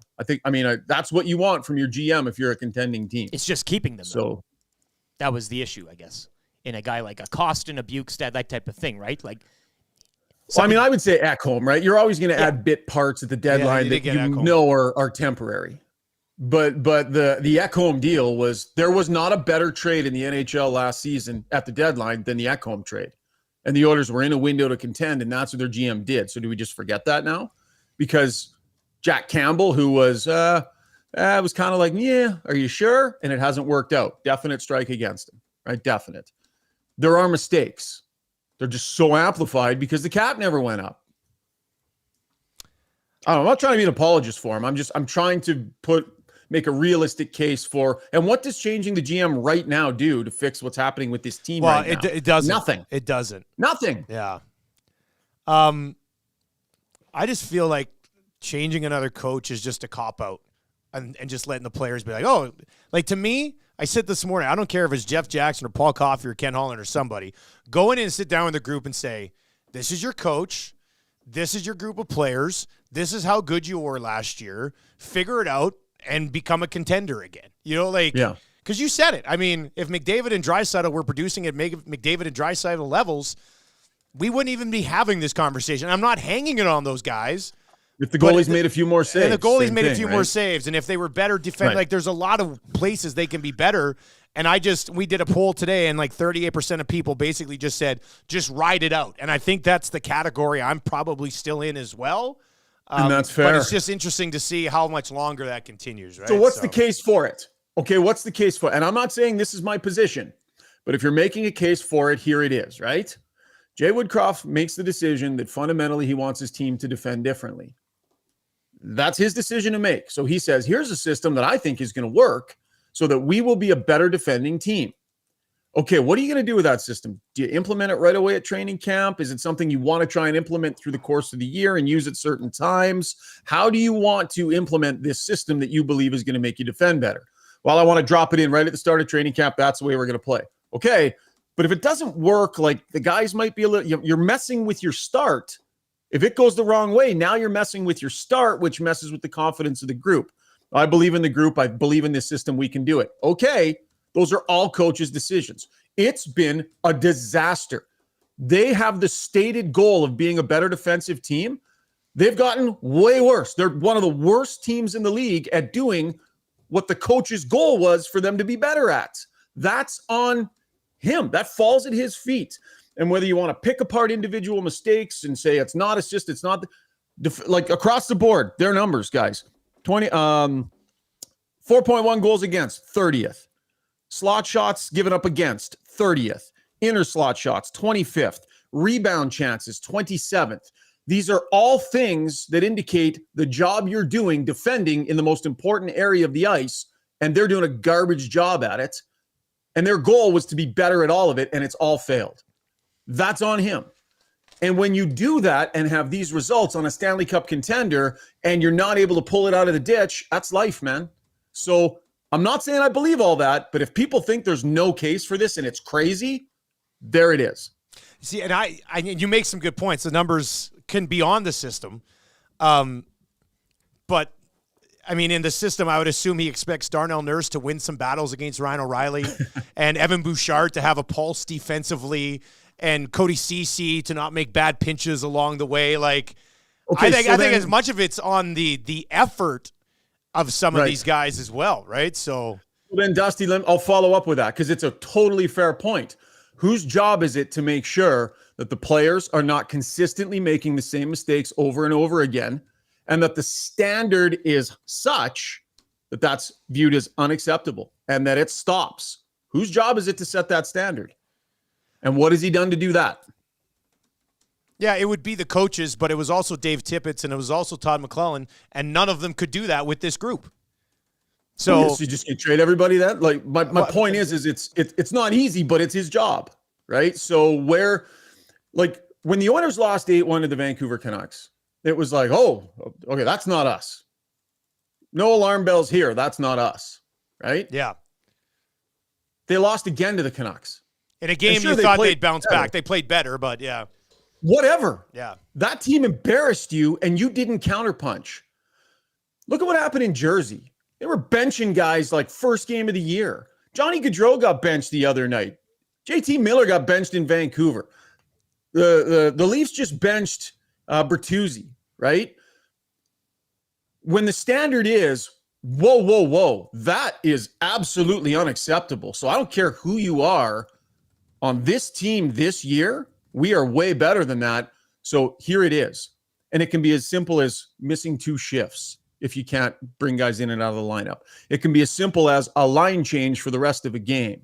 It can be you're sending little signals about where the standard is all the time to your team. And I don't believe Jay Woodcroft, through those little maneuvers that coaches can do, has set a high enough standard for what's acceptable and what's not in game with his team. I think he needs to do a better job of that. So a big one tonight against the Canucks, I guess. Hey, Shoggy? Yeah, there you go. Big game. We'll see. I'll be really interested to see what they bring. Like, what do you guys think, Eric? What do you think? Are they coming out like a house on fire tonight, or is it wah, the first mistake or two? No, I'm not expecting much. As I say, I'm focused. I'm looking on Thursday now to see what this all kind of drums down to. Vancouver's, but I don't think we're giving. Again, Vancouver's sitting around. Would you say the kid on the swing and the rest of the country? Yeah, like Toronto, Ottawa, Edmonton, and Calgary, they're all messes, and the Canucks are just sitting there with this fire behind them, loving it. They play tough. They're cruise forechecking. along, Like they're playing the exact opposite, I think, of what the Oilers are right now. So I don't read too much into this, and I'm not being a negative guy or anything like that. I'm just kind of saying it how I see it right now. But I'm focused on Thursday now to see how they stack up and what they truly are. I think if there's anybody tonight from this team that we're like, oh, that effort wasn't there tonight, then they shouldn't be a part of the group moving forward. I'm sorry. Well, that's like just if you right? can't get up for this game tonight, and if it comes down to some coaching mistakes by Woodcroft, sure, we can discuss that. But if Ryan McLeod refuses to put a body on somebody tonight, then trade him tomorrow. Oh, bud, Like, don't hold your breath. Well, Do then not hold your breath. send the message, because the know what? one position you can't be soft at in the National Hockey League is probably third line center.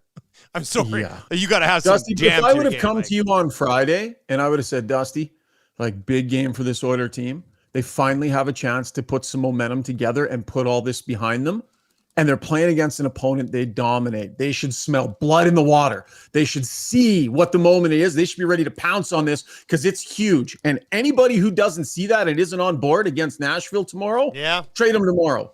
That all made sense on Friday too, bud. And look what they did. Yeah. That's why I have the thought I have. Yeah. Yeah. So we'll see what happens, guys. We'll see what happens. I can't believe we're talking about this already. I know. What the hell? They sweep the trip and everything's fine. Maybe that's what ends up happening. Shoggy, when you dropping the next episode of Got Your Back, buddy? We're going to do a post-game podcast tonight. So there's one available right now on all platforms with Brown and Struds and I, and Struds' unbelievable Ask Us Anything segment. And then we'll be up post-game tonight as well. So tune in if you can, and like and subscribe. Thanks, buddy. All right, buddy. We'll see you later, Matt. There you go. All right, Ryan take care, guys. Rishaug, TSN. And, yeah, I mean, this is the thing. There's a discussion about everything. There's the discussion about us. You want to talk about the coaches? Shoggy thought made pretty decent point on the coaches. You want to talk about the goaltending? You can talk about the goaltending. You want to talk about how a lot of these guys don't even have an interest in defending. I'm including 97 and 29 in that category. You can talk about that as well. You want to talk about Ken Holland? You can certainly talk about Ken Holland being an issue. And then, go on the road, win 3 in a row here, and all of a sudden they're going to try to make a push to a wild card spot or something along those lines, right? Yeah. We'll see how that ends up playing out when it's all said and done. But we continue to set up this game. If you're watching right now, subscribe to the channel. Just hit subscribe so you never miss anything with the Nielsen Show and Edmonton Sports Talk. Give us a sub on the channel as well as we try to push our way beyond 5,000 up to that next level. Let's get into your orange and blue breakfast for Mobile One Blue Water Lubricants. Mobile One and the Edmonton Oilers. One oil, many champions. And if you like your oil as lubey as possible, Mobile One is the answer. The lubiest in the business with Mobile One. That keeps your engine running. Chugga, chugga, chugga, chugga, chugga, chugga, chugga. Mobile One. Chugga, chugga, chugga. P1 for Mobile One. Yes, that's right. Exactly. All right, let's get into your projected lineups for tonight's game. Would you split up McDavid and Draisaitl right now? Yes. I'm very stunned. Of all the things that Jay Woodcroft has done this year, and this sounds crazy to say because usually it works so well, but leaving McDavid and Draisaitl together when it's not clicking doesn't make a lot of sense to me. And it's not, right? Is that where we're at? I mean, I know that the thing is, too, you can run the blender as many times as you want. You're throwing the same ingredients in there each time. You're still getting the you're still getting the slop that you're blending up, right? Yeah. Like it's not like you're I'll throw in a different it's the same ingredients here. Split them up, keep them together. Right now, they're together. It's not working. Split them up. Hamlin's called up on an emergency basis. So no pressure on that kid. No. Emergency basis is the entire franchise is the tire fire right now. So at least they'll be able to run a full roster, and we'll see how that sorts out. I don't even want to guess on line combinations for the Oilers because I do think they will probably end up mixing it up after that game against the Nashville Predators. And if they don't, what are we even doing here? As the saying goes. The Vancouver Canucks on the other side, these guys have been absolutely cruising along. Here's what I'm looking at right now for projected lineups. Pettersson, Kuzmenko, and Mikheyev. JT Miller with Besser and DiGiuseppe. Suter with Joshua and Garland. Höglander with Lafferty and Beauvillier. That's a pretty decent fourth line. Quinn Hughes with Hronek. Quinn Hughes is having a monster season. Cole, Friedman, Soucy, and Tyler Myers. Remember, you could make the case that the Oilers were goalied in their second game of the year against the Vancouver Canucks. So we'll see if they get goalied again tonight or if they actually try hard and bang in some garbage around the net. As for a list of guys who aren't tough enough to play hockey tonight, Rick, what do you got? Hurts so good, yeah. Teddy Bluger, day-to-day, lower body issue for the Canucks. Guillaume Brisebois and Tucker Poolman also out on the IR for the Edmonton Oilers. Connor Brown, day-to-day. Matthias Janmark, day-to-day as well. All right, what's your key to a victory tonight, buddy? Tough question today. Yeah, no. You need to have an effort. You need to show some sort of an effort, and I think that'll go a long way. I know it's kind of a lame, cheap answer, and how do you get the effort? I don't know. Somebody texted in all caps, work harder. But how do we? And that's a coaching thing. All of these issues we pointed to coaching. I'm not saying fire anybody today or make any trades or any of the options on the polls today. But again, and I feel we're saying this every day. You go back to even the Dallas game. A better effort. You want to see an effort. You want to see a compete. You want to see a give a damn. If there's not that, an elimination of mistakes on the back end, I think would go a long way as well. They still haven't cleaned up the game defensively. So the whole work harder thing. I don't think that is a coach's thing. Like the coach can tell you as much as you want. Work hard. You have to get in your own mind. Woody and his coaching staff goes, guys, let's just kind of work tonight. Like, that's not it. If it is a work ethic thing, that is, to be honest with you, that's on your leaders. If your team is not coming out and working hard enough, McDavid and Draisaitl and Hyman and Nuge and Nurse, they have to set the tone on that stuff and say, hey, everybody, get your bloody act together and start busting your bloody balls.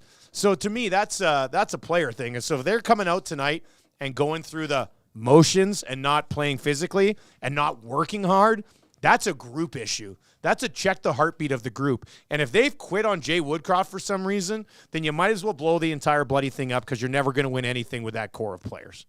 So we'll see how that one plays out. My key to my game day prediction, and this gets me fired up. My game day prediction today will be 2 fights tonight. 2 fights. There has to be. Somebody has to drop the bloody gloves. Your team sucked the big one. You've gone up against the Canucks here a couple of times right now. They've beaten you already. Go out and punch somebody in the face. That'll get you going. Now, he's gonna be somebody like you don't expect. Like I don't even care. Stepping up to the battle, like somebody really set an example, right? I mean, you can always see tough guys do it or whatever. People are gonna hate this reference. Ryan McLeod. But do you remember when Jesse Puljujarvi dropped the gloves against the Los Angeles Kings? That's what I'm talking about. And that kind of got them going a little bit, man. It honestly did. That was a big game against the Kings. And it wasn't pretty, but someone who you wouldn't traditionally think Dylan would do this. Holloway or McLeod. Yeah. Ryan, I honestly don't think McLeod's gloves can physically come off his hands. So it's probably not going to be Ryan McLeod. Prove us wrong. But, with Sam Gagner, I don't think practiced yesterday. Sam Gagner come in and beat the hell out of Pettersson. I said that before. That would be hilarious. I think where's Darnell Angry Nurse. Nugent Hopkins? Yes, let's get Angry Nuge out there. Raging Nuge. Off the opening draw. JT Miller. Hey, dude, let's go. Line brawl. Let's go. Why not? So, my prediction is that there's going to be 2 fights in this hockey game tonight. And your Orange and Blue Breakfast brought to you by our great partners over at Mobile One. Keep things running smooth with the great crew at Mobile One and Blue Water Lubricants. They'll have you taken care of as well. Yeah, people are calling for a Nuge fight. That's a Nuge thing to do, man. Like, McDavid and Draisaitl aren't going to do it, nor should they. I mean, if they bust their hand in a fight, my God. I like to see Leon Tangle, though. It would be something. I mean, just in a one-off. This team needs the new Papa with that dad strength to kick the crap out of somebody tonight to get this thing going. I think that would be that'd be pretty entertaining, wouldn't it? That'd be a fun one. Maybe bleed a bit of his own blood in the process, eh? All right, let's get into the wrap for William Huff. If you want your place to look as good as ours, boom, look at this. Look how beautiful this is. That's William Huff wrapping right there. They've been doing it since 1972. They wrap 3 areas of our office, which makes what kind of could be a shoddy office actually look pretty professional. The dream team put it over the top. It looks really good. They wrap Rogers. They wrap Commonwealth. I mean, basically, they wrap the 3 biggest sports properties in the city. Big in the rap game. The Oilers, the Elks, and Edmonton Sports Talk. If you want to be taken seriously, visit WilliamHuff.com. What'd you learn on the show today, Rick? The Carolina Hurricanes announcing that Yaroslav Halak, goaltender, he'll be brought in on a free agent tryout, a PTO. This comes after news that they revealed that Frederick Anderson is dealing with a medical issue and undergoing evaluation. So Halak on the PTO for the Hurricanes this morning. I learned that Maddie tricked us with that hilarious Monday Night Football joke, which I do have mad respect about. I also learned that you guys don't trust me as a pilot for our private jet when we eventually get one. I don't think I ever went either way. I'd like to fly a plane. It'd be fun. That was all me. That was you. Trev agreed that he trusts Eric. Oh, yeah. It wasn't against you. He just trusts Eric. I'm outright against you doing it. That's so weird to me. I drive a pickup truck now. That's as good as a cockpit. Scares me enough. Yeah, it should scare you. I'm still getting used to that thing. That's a big sumbitch. It takes a while to learn the blind spots and all of that. So for the roads right now, I'm a little worried. I would like to get him in a full flight simulator, like the one that you have. How big's your F1? I do that. Yeah, I do that. Let's do that. My F1 simulator is it's just like a seat and a. Okay, because let's just. I don't got like 3 screens. It's just on my regular TV. You give me a camera with him on a flight simulator. Roger. We're coming in for a landing here. You're going to have to clear the runway path. Right? I could do this. Yeah, good. Touch it down, hammer the brakes. And no traffic up there. It's just you flying around. Exactly. There's no traffic up there. There can't be traffic up Easy. there. There would never be like, I got to get out of the way for this plane coming right at us. No, that's because they're all you're all different following their things. If there ever is a plane, I'm a little worried. You guys. It's not. I played hockey with a bunch of flight guys. No, guys, hockey. Traffic air controllers. Junior I B. know the That biz. doesn't make you a pilot. I know the biz. Junior B. Here's what I'm just going to say with this is that I'm not worried about you most of the time, But when things go bad, I don't know if I will trust You don't think I handle things under pressure? I'm on national TV every single weekend. Do I ever mess up? There's a big difference than calling Vernon Adams' touchdown throw to, oh no, we've lost oxygen. Really? And what are we going to do? You don't think I can yell, are you kidding me? You don't think I can do that on an airplane? Come on, man. Really calm the nerves. God, of course I can. Of course I can. All right, text of the day today. That's going to get you a little gift card from A&W. And we're going to go with Honest Andy, who came in and dropped this bad boy on us. Can't wait for my trip to Italy to enjoy all the amazing tacos. After my discussion about having margarita pizzas in Mexico as a real treat down there. So that's nice. Honest Andy, one of the boys will be in touch. You'll get a gift certificate to A&W. And you know what you get there? Delicious food. They got the crunchers. They got the burgers. They got the breakfast sandwiches. Onion rings. They had the whistle dog back for a small amount of time that ended up being glorious. And the onion rings. Great onion rings. He said Best in the game. And you know what else Best they have? in the game. A frosted root beer. No ice. You can't go, yeah. Don't need right. that damn ice. Don't need that It's ice. cool enough. The mug itself keeps it nice and cool. Sound of the day. Boys, how do we... Yeah. Mystery Vault. Pick a number. Good a call, Maddie. Mystery Vault. Pick a number, any number. This could be something that turns the season around. All right, so in the nasty chat right now, or you can text us. You have to pick a number between 1 and 32,000. And then we will we'll play that number. I'm just connected to the network. I'm in. Every time I connect to this, I feel like I'm hacking the system. I don't know. I'd like to be a hacker. I think it'd be fun to be a hacker. You'd be able to. Yeah. Oh, well, Windows cannot Mainframe. access. Well, we'll keep trying here. All right, so let's pick a number. Joe says 6969. All right, yeah, dirty prick. Let's see here. 69. Oh, we do have a 6969. All right, well, let's man, if this is some sort of dirty clip, that would be insanely once in a lifetime. Oh, it's a short one. Oh, it's only like 3 seconds, boys. Let's see here. Okay, here's your sound of the day. Pay him. Pay that man his money. Nice! Teddy KJB from Rounders. God, that's a good sign Strong tonight, right? Monday Like, clip, yeah. Pay him. Pay that man his money. Ooh. Everybody on the EST. Pay him. Pay that man his money. Yes. All right. That's good. I'm gonna save that one. Teddy KJB 6969. Perfect. What are we watching tonight, my man? We got the old Monday Nighters, the Chargers and Jets. Be reminded, you can join me for this one. Century Casino Sports Bar and Lounge, Century Casino Fort Road. A hell of a night. Wheels will be there. We'll also have the Oilers and Canucks on a little later as well. So some NBA action. Lots going on tonight. 12 games around the NBA today. James Harden, debut, MSG Big debut slate. for the Clippers. Knicks, that's going to have all the lights on it. But, yeah. Monday Night Football, Oilers, Canucks. Join me, Century Casino Sports Bar and Lounge, Century Casino Fort Road. Trying to look for another one there. Yeah, it was a good Rounders clip, man. I was pretty excited about that. That was really good. Tommy Gazzola, you're also wearing it's a plaid day on the oil stream today. That's nice. That's good. Hangout is coming up here right away as well. Dave Jameson, Doug McLean, Tommy Gazzola, and Matthew Awana. Tommy, what are you standing there for? What is that? Oh, it was my okay. I was just gonna say he's kind of just standing there awkwardly. I was like, "What are you doing over there?" We'll be back. Oil Stream, Tommy and I. Hangout's coming up. Going to be a great conversation starting at 9 o'clock. And at 11 o'clock, Hustle and I will be trying to deliver some dubs for the Monday Nighter and a 4-game slate in the National Hockey League as well. I'm really rattled by this pilot stuff. We should get a flight simulator and see who could end up being our best pilot.